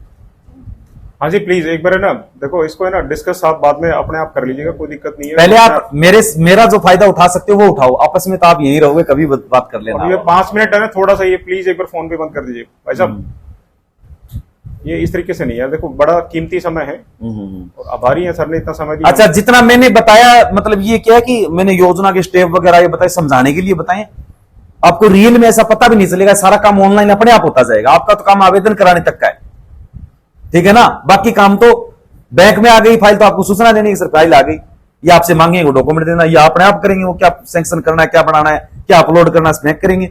अब भौतिक स्थापन करने वाला बात बता दी आपको, लगा कि लंबा चौड़ा होगा, काम तो उनका है, वो अपने आप करेंगे। आपको क्या है, फोन करेंगे, उस दिन मौजूद रहना वहां पर, फोटो ले जाएंगे, है कि नहीं। स्कीम पास हो गई तो आपको सेट बनाना है, वो तो अपना काम, वो तो करना ही अपने को, बकरी अपने को खरीदनी है तो अपने को तो अपना अपना काम करना है। पहले कोई सेट वगैरह आपको नहीं बनाना स्कीम पास होने से पहले। हाँ हाँ शाबाश। सर आपने मेरे जैसा वीडियो देखी, आपने अलग-अलग प्रकार के प्रदर्शन है, खाना बर्तन की जो ओनर है उनके इंटरव्यू, तो आपके हिसाब से इस एरिया के लिए कौन सी नस्ल बेस्ट है, और दूध के लिए बताइए, और इसमें आप मांस पार्टी है उसके लिए। बिल्कुल बिल्कुल, बहुत ही अच्छा सवाल पूछा है भाई साहब ने, ताने होनी चाहिए इसके ऊपर। बिल्कुल। अपने हरियाणा में मैक्सिमम लोग बकरियों में बिट्टल पालते हैं और भेड़ों में मुंजल भेड़ ज्यादा पसंद करते हैं, ठीक है। बकरियों में बिट्टल और वहां मुंजल। अब बकरी के बिट्टल के अलावा अब आप क्या है, ये तो अपनी होगी अपनी लोकल या फिर अपने पंजाब हरियाणा की एक मूल नस्ल हो गई। अब अपने थोड़ा राजस्थान की तरफ देख लेते हैं, थोड़ा सा अपने पंजाब की तरफ देख लेते हैं, ठीक है ना। क्यों, अपने पड़ोसी राज्य हैं तो असर आएगा, वहां से बकरियां भी खरीद के लेके जा सकते हैं, बिट्टल राजस्थान वाले लेके जा सकते हैं, तो आप वहां से सिरोही, सोजत, जखराना और ये गुजरी और मारवाड़ी, ये बकरियां आप 5 नस्ल है वो राजस्थान से भी खरीद के ला सकते हो, वो भी यहाँ क्लाइमेट में सेट करेंगे। अपना कोई ज्यादा अंतर नहीं है क्लाइमेट का, लगभग सेम सा ही है ना। और राजस्थान की बकरियां यहाँ आराम से शूट कर सकती है और यहाँ की बकरियां राजस्थान में शूट कर सकती है। पंजाब साइड से आप बिट्टल लिए, उत्तर प्रदेश, मध्य प्रदेश, बिहार है, वहां पर बर्बरी ज्यादा फेमस है। और बिहार की तरफ आगे जाएंगे तो ब्लैक बंगाल जो काली बकरी आती है, छोटी बकरी आती है, और वो क्या है कि बिहार में और अपने बंगाल साइड में उस जगह ज्यादा फेमस है। और अपने मध्य प्रदेश की तरफ जाएंगे तो वहां जमनापुरी ज्यादा फेमस है। अपने महाराष्ट्र की तरफ जाएंगे तो वहां पर उस्मानाबादी ज्यादा फेमस है। यानी एरिया वाइज अलग अलग है, लेकिन अपने यहाँ बिट्टल का ज्यादा क्रेज है, कहने का मतलब। मांस पार्टी तो बिल्कुल बिल्कुल, बिट्टल दूध और मांस दोनों के लिए पाली जाती है, दोनों उसके लिए बेस्ट है। यानी बहुत ही कम 39 नस्ल है, तो शायद ऐसी कोई नस्ल होगी जो मांस और दूध दोनों के लिए। सिरोही, सोजत दिखने में बहुत सुंदर है, बकरे बहुत अट्टे कट्टे होते हैं, दूध इतना ज्यादा नहीं है जितना अपने बिट्टल में जितना दूध होता है उतना दूध नहीं होता। सबसे ज्यादा प्रजनन क्षमता होती है बर्बरी के अंदर, 2 बच्चे 3 बच्चे आम बात है। और सबसे ज्यादा वेट गेन है, तो वेट गेन वाली में वैसे तो बात करें तो बोर है जो अपने देश की नहीं है, वो अफ्रीका की है। अपने देश की बात करें तो तोतापुरी हो गई, बिट्टल हो गई, सिरोही हो गई, सोजत हो गई, गुजरी हो गई, ये, और एक इसके अलावा जमुनापुरी हो गई। ये 5-6 नस्ल ये हेवी वेट वाली आती है। अब इससे कम वेट वाली देखें तो इसमें बर्बरी आ गई, और अपनी जखराना आ गई, और अपने ब्लैक बंगाल आ गई, और एक राजस्थान की मारवाड़ी आ गई। ये चारों नस्ल की छोटी नस्ल है, रेट भी कम होता है, वेट भी कम होता है, बाकी प्रजनन क्षमता ज्यादा होती है छोटी बकरियों में। बड़ी बकरियां जितनी होंगी ना उसमें प्रजनन क्षमता कम, कैसे मतलब सिंगल बच्चा लाने के ज्यादा चांस होते हैं बड़ी बकरियों में, और छोटी बकरियां होंगी इनमें बच्चे छोटे होंगे और वो संख्या में ज्यादा लाने की संभावना रहती है। और सवाल? एक मेरा छोटा सवाल था। बिल्कुल सर। ये जो एनएल स्कीम है सर बेसिकली, इसमें जैसे ये मेरा पर्टिकुलर एरिया है, इसमें कोई जो नस्ल है सर वो कोई अप्रूव्ड है क्या कि भी ये पर्टिकुलर आप नस्ल ही रख सकते हो इसमें? नहीं नहीं, अपने देसी नस्ल नहीं रख सकते। बाकी भारत की 39 नस्ल हैं जो गवर्नमेंट अपने करनाल में ही है, जहां पर नस्ल रजिस्टर्ड होती है वो करनाल में अपने अनुसंधान केंद्र है। हाँ, एनडीआर अपने गवर्नमेंट का संस्थान है, पूरे भारत का सेंट्रल गवर्नमेंट का है करनाल में। तो वहां पर नस्ल रजिस्टर्ड होती है, तो वहां पर बकरियों की 39 नस्ल रजिस्टर्ड अब तक। उन 39 में से आप कोई भी नस्ल रख सकते हो, लेकिन अपने को रखने से पहले ये नहीं सर मेरे को तो बोर पसंद है मैं तो वही रखूंगा। अब आपको तो पसंद है लेकिन खरीदेगा कौन भाई? बाहर मार्केट में तो देखे। अपने को ये तो है नहीं कि कांच में पैक करके रखनी है, अपने को तो बेचनी भी तो है। मार्केट देखना जरूरी है, कौन सी नस्ल की ज्यादा डिमांड है अपने यहाँ। तो अपने लोकल मार्केट में यहाँ बीटल की ज्यादा डिमांड रहती है, क्योंकि ज्यादातर लोग रखना भी वही चाहते हैं और खरीदना भी वही चाहते हैं। मार्केट में भी वो सेल आराम से हो जाती है ना। अब बोर लिए 1200 रुपए केजी आप खरीद के ले आए, मीट तो वही 500-600 रुपए केजी बिकना आपका। तो वो शौक ही आप पाल सकते हो, ब्रीडिंग के लिए उसको रख सकते हो, लेकिन उसको कटिंग के उसके लिए तैयार नहीं कर सकते आप उसको। मार्केट ध्यान रखना जरूरी है सर जी। और कोई सवाल किसी का? सर ये जो बकरियां लेके आएंगे तो सर सबसे पहले सबकी डिवॉर्मिंग जरूरी? बिल्कुल बिल्कुल। आप मतलब लाने के बाद हाँ लाते ही मत कर देना, तुरंत मत कर देना। वो उस समय 5-7 दिन तो स्ट्रेस में रहती है। पहले आप उसको क्या है कि हल्का सा उसको नॉर्मल क्लाइमेट में लेके आओ, फिर उसका 3-4 दिन आप लीवर टॉनिक चलाओ। कोई भी मार्केट में बहुत सारे, आप देसी भी बना लेना, यूट्यूब पर 100 वीडियो भरे पड़े घरेलू लीवर टॉनिक कैसे बनाए। उससे क्या, क्योंकि जो डीवार्मिंग की जो दवाई है आप हाईटेक से करो, चाहे यहाँ पे अल्बेंडाजोल से करो, फेनमेंडाजोल से करो, ठीक है ना। वैसे हाईटेक बढ़िया रहती है, वो ज्ञापन के लिए भी आराम से कर सकते हो, उसमें वो दिक्कत नहीं रहती कि अपने को जो ज्ञापन है उसको देनी या नहीं देनी, सबको दे दो आप। हाईटेक से आप करोगे तो उससे वो सीधा क्या है कि लीवर पर असर करेगी। डीवार्मिंग वाली दवाई है वो सीधा लीवर पर असर करती है, इसलिए अपने को 5-4 दिन पहले क्या है कि 3 दिन या 4 दिन के लिए लीवर टॉनिक देना जरूरी होता है। उसका लीवर थोड़ा मजबूत हो जाए, एक्टिव हो जाए, तो वो दवाई ज्यादा नहीं तो अगर सीधा आप डीवार्मिंग करेंगे ना बिना दवाई लीवर टॉनिक दिए तो 5-7 दिन बकरी खाएगी नहीं कुछ भी, वो चरना बंद कर देगी। आप हमेशा ध्यान करना, कभी आपने डीवार्मिंग कीड़े वाली दवाई दी होगी तो बकरी चरेगी नहीं 5-4 दिन। वो इसीलिए होती है कि वो सीधा जाके दवाई लीवर पर असर करती है। अगर आपने पहले से कोई लीवर टॉनिक 3-4 दिन चला के फिर डीवार्मिंग की 1 दिन छोड़ के, तो बकरी चरना बंद नहीं करेगी, ठीक है ना। तो डीवार्मिंग हर 3 से 4 महीने में करना जरूरी है, अनिवार्य है। 3 से 4 बिल्कुल 3 से 4 महीने में, कम से कम 3 महीने और ज्यादा से ज्यादा 4 महीने मान के चलो आप। और अंदर बीच बीच में आप नीम खिलाते रहो उसको। कम से कम सर डीवार्मिंग के लिए कम से कम ये मान के चलो, वैसे तो कोई निर्धारित उम्र नहीं है, लेकिन आप 2.5-3 महीने का बच्चा हो जाए, 3 महीने का, उसके बाद आप डीवार्मिंग करो, सही रहेगा। क्यों, पहले उसकी मां की हुई होती है। कई बार क्या है कि बकरी की डीवार्मिंग नहीं की हुई होती, तो उसके अंदर से वो जो क्या है कि जो जीवाणु कीटाणु होते हैं वो बच्चे के अंदर भी आ जाते हैं। तो छोटा बच्चा मिट्टी खाने लग जाता है, कपड़े खाने लग जाता है। वो उस बच्चे की कमी नहीं है, उसकी मां से वो कमी आ रही है, ठीक है ना। उसकी डीवार्मिंग नहीं की हुई थी। जब ब्याने का 1.5-2 महीना बचे तब आप डीवार्मिंग मत करना, उससे पहले डीवार्मिंग कर देना आप। हाँ, 1.5 से 2 महीने पहले। जैसे ये मान लो कि अपने बकरी के ब्याने के अभी 2 महीने बचे, तो उससे पहले आप डीवार्मिंग कर लेना उसकी, ठीक है। अगला किसी का सवाल कोई? और कोई सवाल? क्या बात है, सभी क्वेश्चन लेस हो गए, कोई सवाल बचा ही नहीं मन में। चलो बहुत अच्छी बात है।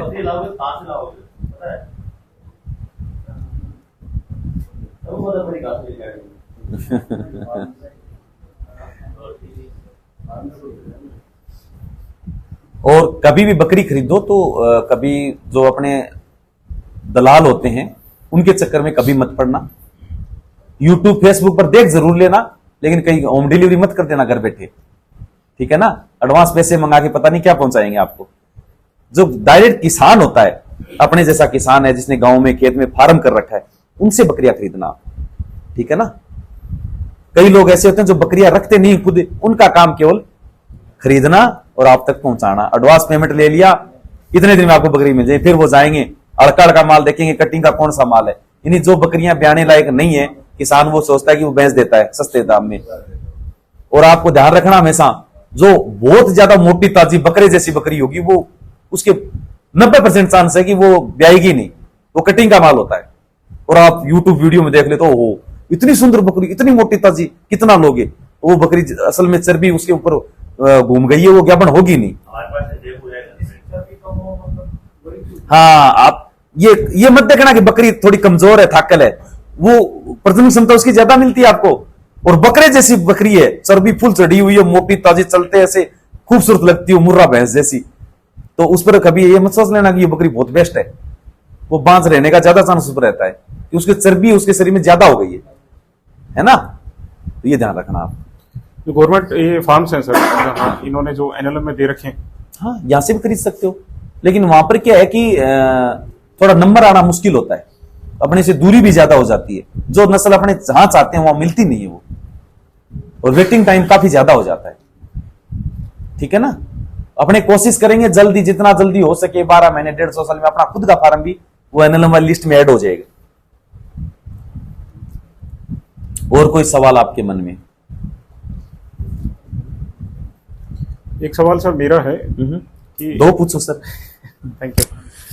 बेसिकली सवाल क्या है सर कि बैंकर को है ना, जैसे सब्सिडी का है, सब्सिडी में इसका जो एनएलएम में है लिखा हुआ है कि वो बैक एंडेड सब्सिडी, कि पहले आपने काम करना है, सब्सिडी उसके बाद मिलेगी। बिल्कुल। अब तो बैंकर अब उस प्रोजेक्ट को फाइनेंस कैसे करे कि भाई वो जैसे कि आपने 20 लाख और प्लस मार्जिन बताया, तो बेसिकली मेरे बैंक में प्रेस्क्राइब है 15% मार्जिन। 15 लाख से ऊपर कोई भी प्रोजेक्ट होगा तो 15% मार्जिन उसमें रहेगा।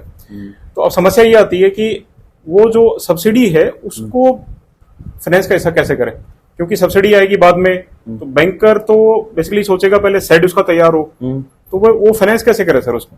तो सेड के लिए सर आपको फाइनेंस करना है ना, पहले सेड के लिए आपको पेमेंट देना है। नहीं, सेड के जैसे लिए मेरा खुद का बता देता हूँ, मेरे बैंक ने क्या किया, मैं एक एग्जांपल के तौर पर बता देता हूँ कि मेरा प्रोजेक्ट कंप्लीट हो गया है, तो मैं बता देता हूँ। मेरी स्कीम पास हुई दिल्ली से, पास होने के बाद बैंक ने मेरा किया है कि आधा लोन जारी किया। मेरा लोन था 12,60,000 रुपए, तो उन्होंने आधा लोन लगभग मेरा जारी कर दिया। मैंने उस एस्टीमेट बनवा के दिया फर्म का, आधा लोन जारी कर दिया। मैंने उससे सेड पूरा बना के और भौतिक स्थापन हो गया, और बैंक ने रिलीज लेटर अपलोड कर दिया। मेरी आधी सब्सिडी आ गई। वो आधी सब्सिडी मेरे पास है, मेरी खुद की पूंजी मेरे पास है। अब बैंक ने मेरा क्या कि बचा हुआ पूरा पेमेंट लोन है वो भी जारी उन्होंने कर दिया कि अब आप बकरियां खरीद के लेके आओ।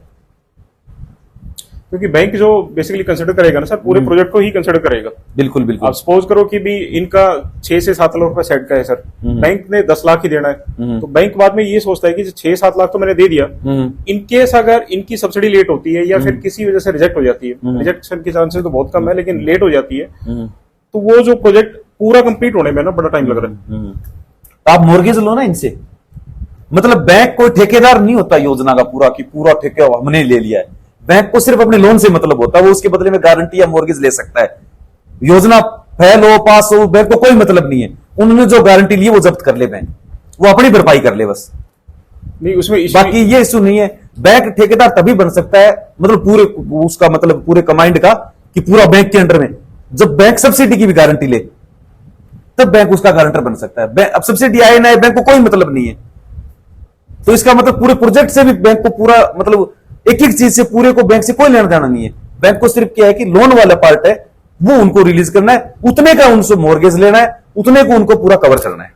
नहीं, बैंक बेसिकली उसको फाइनेंस करेगा ना सर, तो उसमें वो देखेगा कि भी वो जो आपके पास में अपफ्रंट वो पैसा है कि नहीं, या तो इनके पास में वो सब्सिडी वाला पोर्शन खुद पड़ाओ, या फिर बैंक टोटल को फाइनेंस करे। क्योंकि इसमें क्या था कि सर जैसे एक प्रैक्टिकल केस आया था, बहल में एक फाइनेंस किया था और लास्ट में उसकी सब्सिडी वाला चक्कर फंस गया सर, तो लास्ट में उसने हाथ खड़े कर दिए, सर मेरा तो प्रोजेक्ट ही इंप्लीमेंट नहीं हुआ, नहीं तो उसकी वो 25% सब्सिडी आई, क्योंकि कहते हैं लास्ट में सर पैसे नहीं मिला मुझे। और फिर बाद में क्योंकि बैंक तो पूरा प्रोजेक्ट देखेगा सर उसमें कि भी ये इसका प्रोजेक्ट कंप्लीट होगा कि नहीं। तो कहने का मतलब आप वो जो जितना उनके पास प्रोजेक्ट कंप्लीट करने के लिए मनी चाहिए जी, सब्सिडी लास्ट वाली को छोड़ के जी, बाकी वो आवेदक के पास बैंक को श्योरिटी होनी चाहिए वो है या नहीं, जी, कहने का मतलब यही है सर ना। तो वो छोड़ के ये मान के चलो कि 5 लाख सब्सिडी आ गई, वो आवेदक चाहे तो अपने अकाउंट में रख सकता है बैंक को श्योरिटी देने के लिए, सर 5 लाख तो सब्सिडी मेरे अकाउंट में पड़ी है, क्यों तो सेट बनने के बाद आई है तो आपको बकरियां खरीदने में लगानी है। दूसरी बात अपनी खुद की मार्जिन मनी है, मान लो 2 लाख है या 2.5 लाख रुपए, वो आप अकाउंट में जमा करवाओ इनसे, क्या आप मार्जिन मनी आप अपने अकाउंट में एक बार जमा करो तभी हम बाकी का लोन जारी करेंगे। आपके पास पेमेंट है या नहीं खुद की पूंजी का तो आपने दिखाया था। अब जो बचा हुआ जो लोन है अपना, वो लोन आप इनको जारी करके टोटल पेमेंट एक साथ इनको जारी कर सकते हो आप, अब इनसे बकरियां खरीद के लेके आओ। इन बीच मान लो कि थोड़ा बहुत कोई कमी समी रह जाए तो वो आप अपने तरीके से अपने आप एडजस्ट करो आप उसको, बाकी ज्यादा कमी नहीं रहती उसमें, लगभग हो जाता है। नहीं, आप वाला जो पर्टिकुलर केस है सर जो आपने करवाया उसमें, तो उसमें बैंक ने लोन कितना दिया सर? 12,60,000 रुपए। 12,60,000 रुपए। बिल्कुल। और उसमें जो उन्होंने बैंक ने जो उसमें कैलकुलेशन डाली तो वो सेट और प्लस परचेज के लिए दोनों के लिए मैंने आधा लोन है उन्होंने मेरे को सेड के लिए दिया और आधा लोन मेरे को बकरियों के लिए दिया। और पूरी बकरियों के लिए नहीं जी, उस लोन में जितनी बकरी आ सकती थी, जैसे मैंने 50 बकरियों के लिए उन्होंने मेरा एस्टिमेट दिया कि सर इतना जो लोन बचा है मेरा आधा, उसमें मेरी इतनी बकरी आएंगी, वो एस्टिमेट मैंने बना के दे दिया। तो उन्होंने आधा मेरे सेड से बनाने से पहले जारी कर दिया और अब आधा क्या है कि सेड बनने के बाद मेरे को बकरियां खरीदने के लिए उन्होंने जारी कर दिया है। और मेरी जो मार्जिन मनी है खुद की वो उन्होंने मेरे अकाउंट में डलाई और मेरे लोन के साथ उन्होंने सेड वाले में आधी मार्जिन मनी सेड वाले में ऐड की और आधी मार्जिन मनी मेरी अभी बकरी खरीदने वाले में ऐड की। मेरी मार्जिन मनी मान लो कि मेरी उसमें मार्जिन मनी थी 2.5 लाख रुपए, तो मेरी 1.25 लाख रुपए मार्जिन मनी उन्होंने सेड लोन प्लस 1.25 लाख रुपए उसमें ऐड करके फिर मेरे अकाउंट में डाला उन्होंने। मेरी मार्जिन मनी पहले मेरे अकाउंट में डलवाई लोन वाले में कि आप डालो, हम लोन वाले पेमेंट में ऐड करके बाद में आपको देंगे। आधी उस समय डलवा ली, आधी अभी बकरियों के लिए जो लोन जारी किया आधा जो उसमें ऐड करवा लिया आधी, और उन्होंने पूरा लोन जारी कर दिया। कंप्लीट प्रोजेक्ट के ऊपर नहीं गए वो, जस्ट वो जो व्यवहारिकता बढ़ती गई। बिल्कुल बिल्कुल। बैंक को जितना जितना मतलब गाइडलाइन में साफ साफ लिखा है कि लोन की व्यवस्था आवेदक खुद अपने लेवल पर करे बैंक से।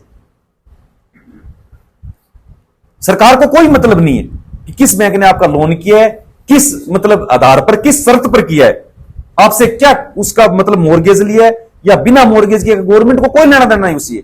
गवर्नमेंट को क्या चाहिए? लोन सैंक्शन लेटर, जितना लोन का पार्ट है उसके लिए गवर्नमेंट को वो चाहिए कि हाँ अब इसका प्रोजेक्ट कंप्लीट हो सकता है, जितना इसमें लोन की जरूरत थी उसके लिए इसका बैंक राजी है लोन से। अब वो किन शर्तों पर किया वो आप जानो, बैंक जाने। कितनी किस्तों में भरना है, कितने साल के लिए भरना है, कितना लोन ब्याज लगेगा, वो सब बैंक और आप मिलकर डिसाइड करो।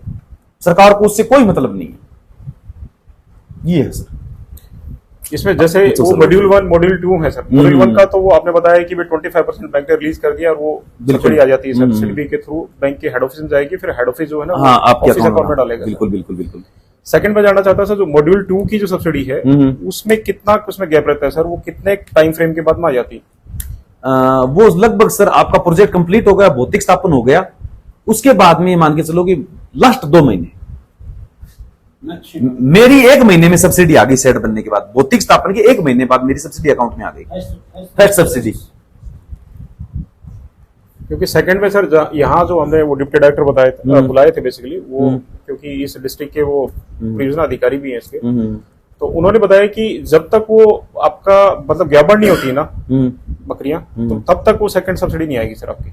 मतलब आपको वो फर्स्ट डिलीवरी उनकी आपके फार्म पे होनी चाहिए, ऐसी कोई शर्तें भी है? नहीं नहीं नहीं नहीं, ये शर्त ये है कि मतलब जब भौतिक स्थापन करने आते हैं ना अपनी बकरियों का, तो वो ये देखते हैं कि आपकी बकरियां या तो ग्याबड़ हो, ब्याई हुई ना हो, सही ग्याबड़ हो, डॉक्टर चेक कर लेगा, देखते बता देगा ग्याबड़ है या नहीं आगे की, या फिर कोई ब्याई हुई हो। ऐसा नहीं हो कि 11 महीने 12 महीने पाठ लिया है और वो मतलब मोर्टल रह जाए, आगे ब्याई नहीं, बांझ हो, उसका पहले पता नहीं चलता। तो हो सकता है कि आप 10 बकरी ऐसी लेके आ गए शॉर्टकट में, सस्ते के चक्कर में, अब वो उन्होंने सब्सिडी दे दी तो 10 तो आपकी घट गई वैसे ही। तो आप उस हिसाब से चीटिंग कर सकते हो गवर्नमेंट के साथ। इसलिए उन्होंने क्या किया है कि आपकी या तो सारी बकरियां ग्याबन होनी चाहिए या फिर ब्याई हुई होनी चाहिए, भौतिक स्थापन करने हैं उस समय बकरियों का। इसका मतलब या तो ग्याबन को खरीदें या ब्याई को। तो इससे क्या है कि सर वो झंझट ही नहीं रहता कि बकरी ब्याएगी या नहीं, ग्याबन है तो वो तो ब्याएगी। कानों में टैग लग गया, आपके नाम से बाकायदा इंश्योरेंस जारी हुआ है, तो बंदा इतनी चीटिंग करके दूसरे की बकरियों का क्यों इंश्योरेंस करवाएगा? खर्चा पूरा लगा दिया है, जितना पेमेंट था उतना, अब वो बंद करके फायदा क्या कर लेगा अपना? पेमेंट तो पूरा लग गया, अब तो बेवकूफी होगी बंद करना, क्योंकि इनकम तो अब शुरू होने वाली है। फॉर्मेलिटी तो है ही नहीं इसमें। बीमे की राशि है, प्रीमियम है, वो राशि खुद अरेंज करेगा, बिल्कुल आवेदक खुद अरेंज करेगा, वो मतलब करेगा खुद, चाहे वो लोन से दे सकता है, अपनी मार्जिन मनी से दे सकता है या अपने पास से दे सकता है। लोन का कंपोनेंट में बैंक शामिल करता है सर? बिल्कुल। ना ना ना ना ना, बच्चे शामिल नहीं होंगे इसमें। एक छोटी सी जानकारी, कुछ अलग अलग क्राइटेरिया है। कई जगह क्या कि बकरी का जैसे उम्र नहीं देखते हैं, 35 केजी के लगभग वेट देखते हैं। जो आप बकरी लेके हो, कम से कम जो बिना ब्याई बकरी लेके आते हो, ज्ञापन हो या 35 केजी उसका वेट हो, वो लगभग मानी जाती है कि परिपक्व है। कई ये मानते हैं कि 10-11 महीने की बकरी है, 12 महीने की बकरी, वो परिपक्व है। कई जगह ये मानते हैं कि ज्ञापन है वो परिपक्व है। मतलब कुछ अलग अलग क्राइटेरिया है इसका। एक छोटी जानकारी और चाहिए थी सर, जो एनएलएम की गाइडलाइंस है सर सेट को बना के, उसकी डायमेंशंस को लेके, तो वो बेसिकली पहले तो थी 500 बकरी के बाद में 500 बकरियों वाले सेटअप में, उसके बाद इन्होंने रिलीज कर दी सर। तो क्या अभी भी उसी कंडीशन के ऊपर काम चल रहा है क्या सर? मैं आपको बता देता हूं, कुछ 3-4 चीजें हैं जो आपको ध्यान रखनी जरूरी है। बाकी लंबाई चौड़ाई आप अपने हिसाब से रख सकते हो, लेकिन टोटल स्क्वायर फीट है वो गवर्नमेंट के हिसाब से होना जरूरी है। 100+5 के लिए आपका 1800 स्क्वायर फीट का शेड होना जरूरी है। आप बनाओ 2000 स्क्वायर फीट का, 200 स्क्वायर फीट एक्स्ट्रा बनाओ। मान लो आपको 1790 स्क्वायर फीट बन गया, गलती से 10 स्क्वायर फीट कम रह गया, आके उन्होंने फीता लगा लिया अंदर से, बाकायदा मेरा नापने के लिए फीता लगाया उन्होंने, मैंने 2000 स्क्वायर फीट का बना रखा। तो मान लो आपको 1800 को बोला, आपने मिस्त्री ने किया कि फुट 2 फुट कम बेसी कर दिया, तो वो समस्या आ जाएगी। अगर ईमानदार अधिकारी होगा, वो अपने वसूलों पर चलने वाला, वो 10 फुट कम ही लिखेगा। हमने देखा है वो 1 रुपया नहीं लेते, चाय भी नहीं पीते, चाय भी नहीं पियेंगे आपकी भौतिक स्थापन करने आने वाले। रिश्वत तो दूर की बात है, चाय भी नहीं पियेंगे कि नहीं आज हम ड्यूटी पर चाय नहीं पियेंगे सर। तो आइडियल फार्म का साइज क्या रहता है सर इसमें? आइडियल साइज है सर 1800 स्क्वायर फीट है, तो आप मिनिमम 2000 स्क्वायर फीट का सेट बना के रखो। साइज क्या रखनी है, आप चाहो तो 18x100 का बना सकते हो, आप चाहो तो लगभग 95, 90x30 का बना सकते हो, अपने हिसाब से एडजस्ट कर सकते हो। हाइट रखो, साइड की हाइट रखो कम से कम 10 फीट, बीच की हाइट रखो कम से कम 12 फीट। साइड की जो वाल है चारों ओर की, वो 3 फीट से ज्यादा नहीं रखनी है आपको।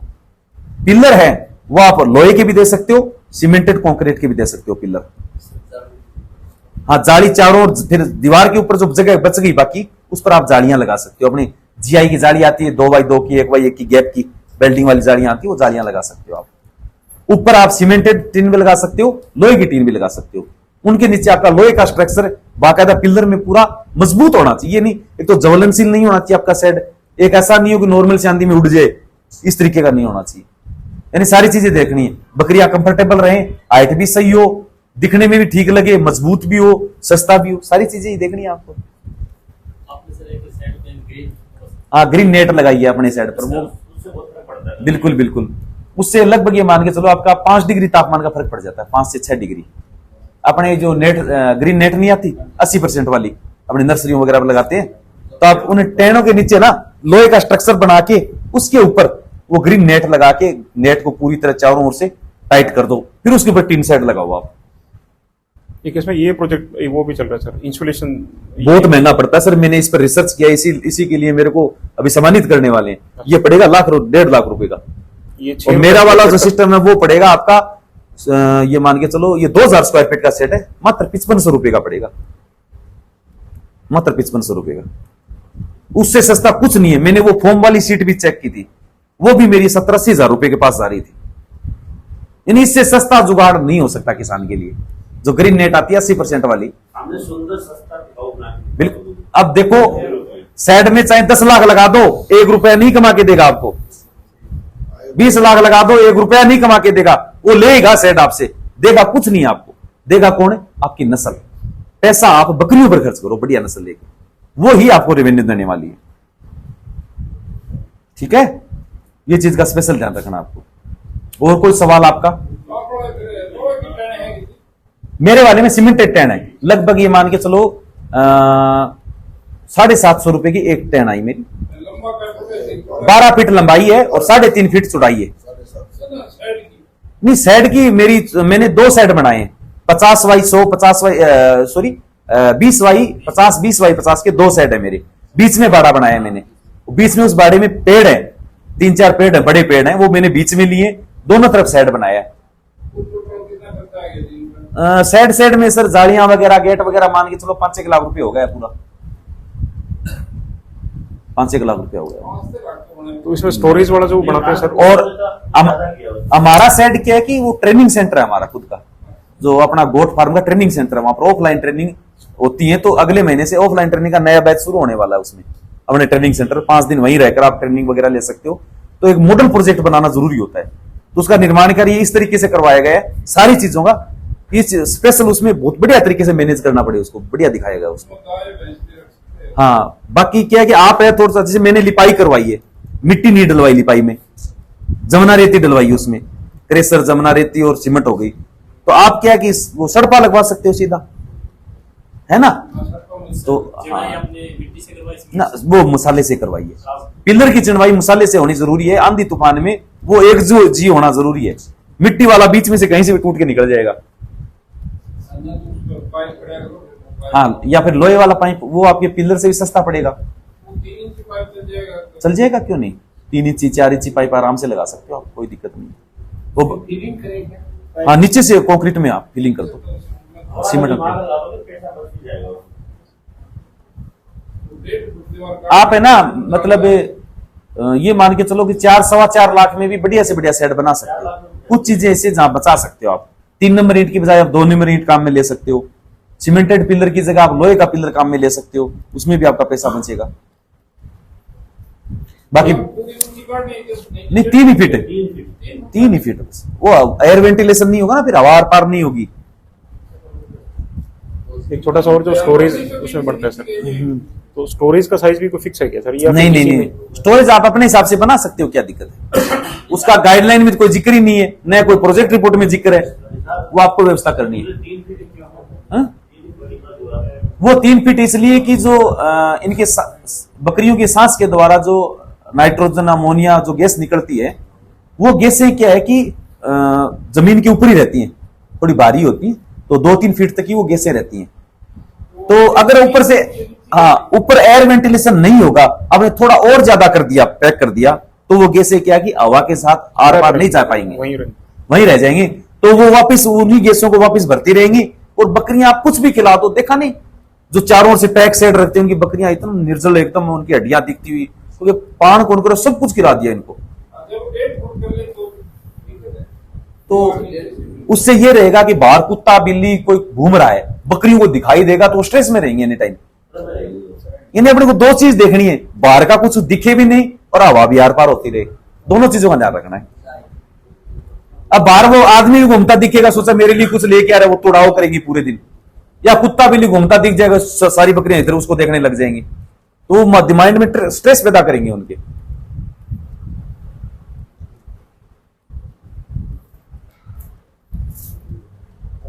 और सवाल किसी का? तो स्टोरेज का बेसिकली उसी में रख सकते हैं ना? हाँ बिल्कुल बिल्कुल, मतलब स्टोरेज बनाओ तो इस तरीके का बनाओ, आपकी पिकअप सीधी अंदर चली जाए।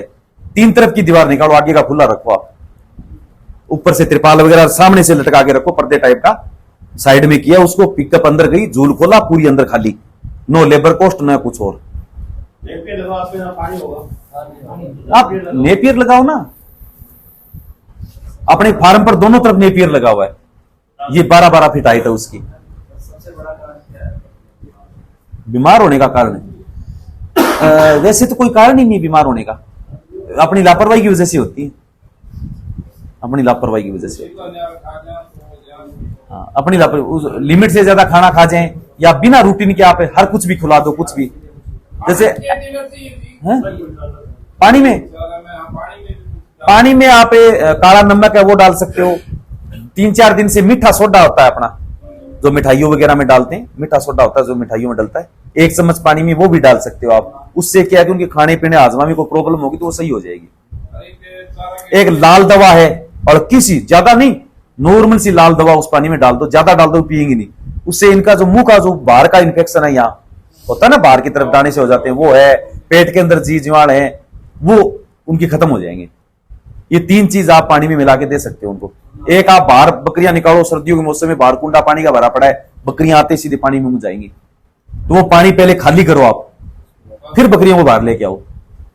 आप सोच लो कि बाद में डालेंगे, एक बार ठंडा पड़ा है, लेकिन उनको क्या पता ठंडा है, वो तो आते ही देंगे, बीमार हो जाएंगे। उसमें तो कुछ नहीं, आप चाहो तो नमक के डगड़े छोड़ दो अपने मिंजर में, ठाण में, जो काले नमक के तो इतने बड़े पत्थर आते ना, वो 2-3 उसको छोड़ दो, खाने के साथ वो चाटती रहेंगी, आजमा सही रहेगा उनका। नहीं नहीं, वो जरूरत नहीं है। बाजरा आप दो तो सर्दियों में ही देना आपको, गर्मियों में बाजरा मत देना, बहुत गर्म कर दे। गर्मियों में जौ और सर्दियों में बाजरा बहुत बेस्ट रहता है। हाँ 2 चीज, बाकी आप अपने हिसाब से खड़ बिंडोड़ा कुछ भी दो, खिलाने का कुछ भी खिला सकते हो, बाकी अपने वो लिमिट से बाहर हो जाता है, फिर एक्स्ट्रा खर्चा हो जाएगा। क्यों अपने को थोड़ा बजट भी मेंटेन करना होता है ना। ये मूंगफली का न्याल है, ये अपना ग्वार का न्याल है, मिक्स करके डाल दो। बिल्कुल डाल सकते हो। गर्मियों में आप मूंगफली का चारा मत देना।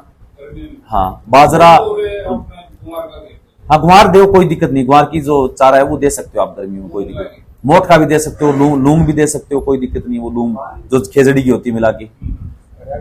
गर्मी में 2 ही चारे हैं जो ज्यादा गर्म करते हैं, एक तो मूंगफली का और दूसरा ये अपने बाजरा है, साबुत बाजरा का, जो अपने बाजरा जिसको बोलते हैं, वो बहुत ज्यादा गर्म करता है। हाँ गर्मियों में 2 ही मत उसको, सर्दियों में दड़के दो, क्या दिक्कत है, पका के दो, दड़के दो, चूरा बना के पानी पीते समय पानी में डाल के आटे टाइप का पिला दो, किसी भी तरीके से दो आप, बहुत सेहतमंद होता है। ज्यादा से ज्यादा हरी का चारा लेके आओ। जितना अपने घर का चारा होगा उतना ज्यादा बेनिफिट है। चलाने के बाद कितने देर बाद में पानी पिलाएंगे? हाँ लगभग अनाज तो आप अगर अनाज देते हो ना, दाना वगैरह देते हो, तो शाम को टाइम दो, और अनाज देने के बाद पानी नहीं पिलाना है। सारा काम कंप्लीट करके पानी वगैरह पिला के सीधा अनाज खिला के अंदर बंद कर दो, पानी नहीं पिलाना उसके बाद। हाँ पानी पुनी पहले ही पिला दो उसको, दाना मत देना उसको। डीवार्मिंग करो उस दिन आपको सुबह से कुछ नहीं खिलाना है, रात को ठाण खाली करके छोड़ दो। अगर वो चर ली सुबह फिर आप कीड़े की दवाई दे रहे हो, कोई मतलब नहीं उस चीज का, कोई फायदा नहीं होगा। हाँ डीवार्मिंग करो रात को 12 बजे या शाम को, आप जब बंद करो ना उस अंदर, मतलब शेड वगैरह बंद करो, तो सारे ठाण वगैरह खाली करके पानी वगैरह सब उठा के पूरी रात उसका पेट खाली रहने दो। मतलब शाम को सर के बैठी है कोई दिक्कत नहीं, सुबह खाली हो जाएगा। अब उसको कुछ मत खाने दो आप चाहो तो हल्का हल्का छोटा छोटा गुड़ की डगड़ी वो खिला सकते हो उनको। वो क्यों खाली पेट है, गुड़ की डगड़ी आपने गुड़ खिलाया थोड़ा सा, सारे जो कीटाणु है गुड़ के ऊपर आ जाएंगे। सुबह सुबह सुबह खाली पेट इतना सा गुड़ खिलाओगे तो सारे कीटाणु के गुड़ के ऊपर आ जाएंगे, और ऊपर से डीवार्मिंग कर दो। यानी वो एक गुड़ का मतलब होगा उनको दावत देना, जितने दुश्मन है वो सारे एक जगह इकट्ठे हो जाएंगे, और ऊपर से डीवार्मिंग जाएगी तो सारे खत्म। ये कोई पानी मिलानी पड़ेगी गुड़ सीधा खिला दो आप, छोटी छोटी वो खा जाएंगे, क्या दिक्कत है। गुड़ तो खा लेगी, हाँ। तो फिर बाद में दवाई लगाओ। दवाई क्या, वो अपने लिक्विड आती है, अपने सुई बाहर निकाल दो, खाली सिरिंज रखो, उसमें ml का नाप भी होता है, 5 ml 3 ml सीधा शीशी में भरा, मुंह में दिया, बस गटकाए। अपने चैनल के ऊपर वीडियो भी है डीवार्मिंग का, ऐसी कोई चीज नहीं जिसका वीडियो ना मिले आपको। निसार इंडियन यूट्यूब चैनल है, उस पर देखो आप, प्ले लिस्ट बनी हुई है, 350 से ज्यादा वीडियो, शायद ही कोई टॉपिक छोड़ा होगा हमने। पर्यावरण के हर चीज का वीडियो, जितना फायदा उठा सकते हो उसका उठाओ आप। नहीं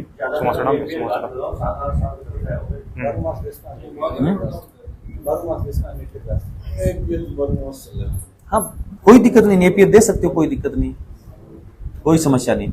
खाली पेट आप सूखा चारा दो सुबह सुबह बकरियों को, खाली पेट सूखा चारा दो, उसके बाद हरा डालो आप। क्योंकि अगर किसी बकरी ने मान लो खाली पेट ज्यादा हरा चारा चर लिया, उसके पेट में थोड़ी सी प्रॉब्लम, तो उसके पेचिस हो जाएंगे हरे चारे से। तो कोशिश करो आप पहले है ना सुबह उठते सूखा चारा दो थोड़ा,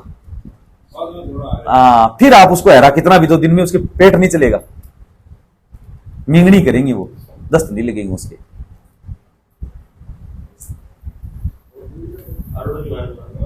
हाँ अरडू तो हरियाणा में जगह जगह लगे हुए हैं, खूब खिला, बकरियां खूब खाती है, खिलाओ उनको। नेपियर हो गया, अरडू हो गया, इनके पेड़ आप लगा के रखो, यानी जितना फरी का चारा उतना ज्यादा बेनिफिट भी। खरीदने के बाद आपका खर्चा क्या है, खिलाने का ही तो है, और वो खिलाना घर का हो गया तो बेनिफिट कितना हो गया, मैक्सिमम 100% सारा मोल ला के खिलाओगे तो वो ही बात होगी, न मरने देंगे न जीने देंगे।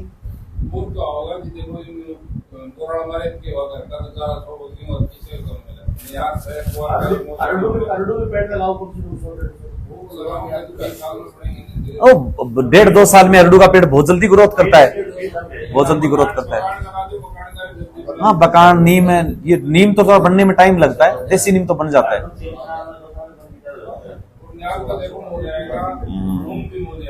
बिल्कुल बिल्कुल। तो आप नेपियर लगाओ, अरडू लगाओ, हो सकता है 12 महीने 1.5 साल आपको लग जाए मेहनत करने में, लेकिन उसके बाद आपका बेनिफिट ही बेनिफिट है। आधा चारा कम हो जाएगा फिर आपका। मुकनगढ़ वैसे तो कोई नस्ल नहीं है, देसी में आती है।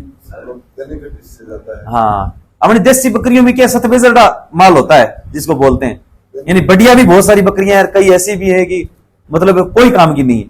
सर हमें कच्चे में ज्यादा रखना चाहिए। ये सवाल इनका बहुत बढ़िया है। अगर आपका कच्चा है तो बकरियां कुछ दिन के बाद वैसे ही पक्का कर लेंगी, लेकिन मैं सलाह देता हूं कि जो ब्याणी वाली बकरियां उनको छोड़ के बाकी पक्के में रखो तो अच्छा है, क्योंकि मिट्टी कैसी भी हो वो थोड़े दिन बाद मींगड़ियां है ना वो कर्स बन के उनकी वो पूरी खात ही खात हो जाएगी। और फिर इनके जो ये होती है ना पैर वाली जो नाखून होते हैं दोनों, उनके बीच में जाके और उसको फंगस पैदा कर देती है, बीमारियां हो जाती हैं, छाले हो जाते हैं, और उससे एक अजीब टाइप की जो गैस है वो भी निकलती है। आंखों में पानी, आप देखना कभी भी 5-7 दिन आपने बाड़ा नहीं मतलब उसकी सफाई नहीं की है तो आंखों में पानी चलता हुआ मिलेगा वो बकरियां की, तो आप ध्यान ही नहीं करोगे कि किस वजह से आ रहा है, वो उसकी वजह से आ रहा है। वो जब हाँ पक्का रखोगे सही रहेगा। पक्का भी ऐसा नहीं कि सीमेंट बजरी का बना दिया, ईंट वाला, कच्ची ईंटों का रखो, ईंट सिर्फ ईंट बिछा के मिट्टी से भर दो आप उनको। मतलब दिन में तो हम इसको रख देते हैं, कच्चे में कोई दिक्कत नहीं। ईंटों का ये है हाँ रख सकते हो, कोई दिक्कत नहीं है। बकरी मतलब बैठना चलना घूमना फिरना तो कच्चे में पसंद करती है, फाइनली जाके बैठना पक्के में पसंद करती है। आप उसके अंदर ही फट्टे वगैरह लगा के अगर 1 फुट ऊंचाई करके रख दोगे ना साइड में कुछ तख्ता वगैरह फाटका वगैरह, सारी बकरियां चढ़ के फिर उसके ऊपर जाई बैठेंगी। ध्यान रखना आप, आराम उनको पक्के में चाहिए। रात को फिर उनको अंदर हाँ कोई दिक्कत नहीं है, बिल्कुल जैसा आप आगे करते जाओगे अनुभव आपको होता जाएगा धीरे धीरे। एक अंतिम सवाल सर, इसमें कोई फेल होने के चांसेस भी हैं क्या सर? फेल होने के सर 3 कारण है मेन। पहला कारण है सही ट्रेनिंग नहीं होना, सबसे पहला कारण तो यही है। दूसरा है खुद का इन्वॉल्व नहीं होना, लेबर छोड़ दिया तू संभाल मेरे के ना आए जाओ जल्दी संभालूंगा, वो फार्म 70 से 80% फार्म बंद हो जाते हैं, क्योंकि जैसा आप अंदर से जो चीज देख सकते हो लेबर नहीं देखेगा वो चीज। और जरूर ये नहीं कि लेबर को ट्रेनिंग करा दी और आपको नहीं है, लेबर को चाहे ना हो आपको ट्रेनिंग होना जरूरी है, तभी आप उसको गाइड कर पाओगे ये चीज ऐसे कर। आपको कुछ पता ही नहीं है, कोई ट्रेनिंग नहीं है, वो लेबर को आता है तो वो करेगा तो ही आपके लिए सही है, नहीं करेगा तो भी आपके लिए वो सही है, आप उनको गाइड ही नहीं कर पाओगे। तो दूसरा कारण होगा ट्रेनिंग होना जरूरी है। और तीसरा कारण होता है सर टाइम पर ये जो इंश्योरेंस ये अपने वैक्सीन वगैरह होती है ये नहीं करना। मान लो इंश्योरेंस कोई आदमी नहीं भी करवाता है, खुद की बकरियां पालता है, तो टाइम पर वैक्सीनेशन कौन कौन सी है, तो पीपीआर हो गई, एक एफएमडी हो गई और एक ET+TT हो गई। ये 3 वैक्सीनेशन तो बहुत अनिवार्य है कराना। तो महामारी नहीं आएगी तो बंद होने का कोई कारण ही नहीं है। ये वैक्सीनेशन नहीं कराओगे, बाय चांस महामारी आ गई, 50 बकरी एक साथ मर गई तो फार्म बंद, वो वापिस रिकवरी नहीं करेगा आदमी। यही मेन 3 कारण है सर बंद होने की। बिल्कुल। और किसी का कोई सवाल है? अब दूसरे चरण में चलते हैं इसके। 100 बकरियों पे एक आदमी परमानेंट उनकी मतलब मेहनत करने के लिए उनके पास एनी टाइम होना जरूरी है। बाकी आप खुद भी थोड़ा बहुत उनका सहयोग करो तो बहुत बेटर है। हम लोग भी इतने बिजी होती है, मैं खुद सुबह शाम है ना पूरा बच्चों को दूध पिलाना, उनको एक एक को चेक करना, वो सारी चीजें मैं खुद करता हूँ बकरियों। इतना बिजी टाइम में निकाल के, यानी कितना भी बिजी टाइम हो फिर भी मैं टाइम निकाल के मेरी बकरियों को देखता हूँ। महेश सुबे सिंह।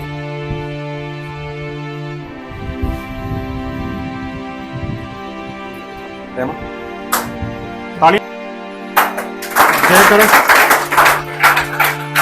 जय करण धर्मजी सिंह। सुरेंद्र सिंह। आगे इधर आ जाओ आप भी।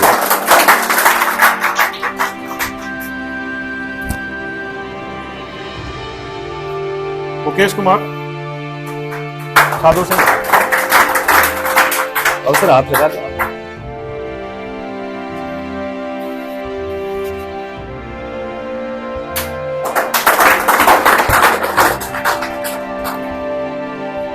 और सचिन महिपाल सिंह।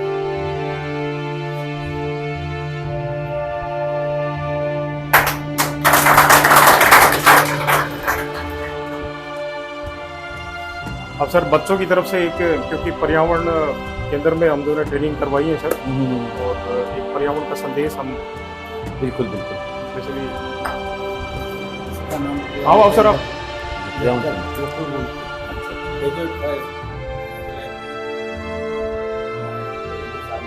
आ जाओ आ जाओ। इससे अच्छी भेंट और क्या हो सकती है। आ जाओ सर, आप भी आओ, आप भी आओ।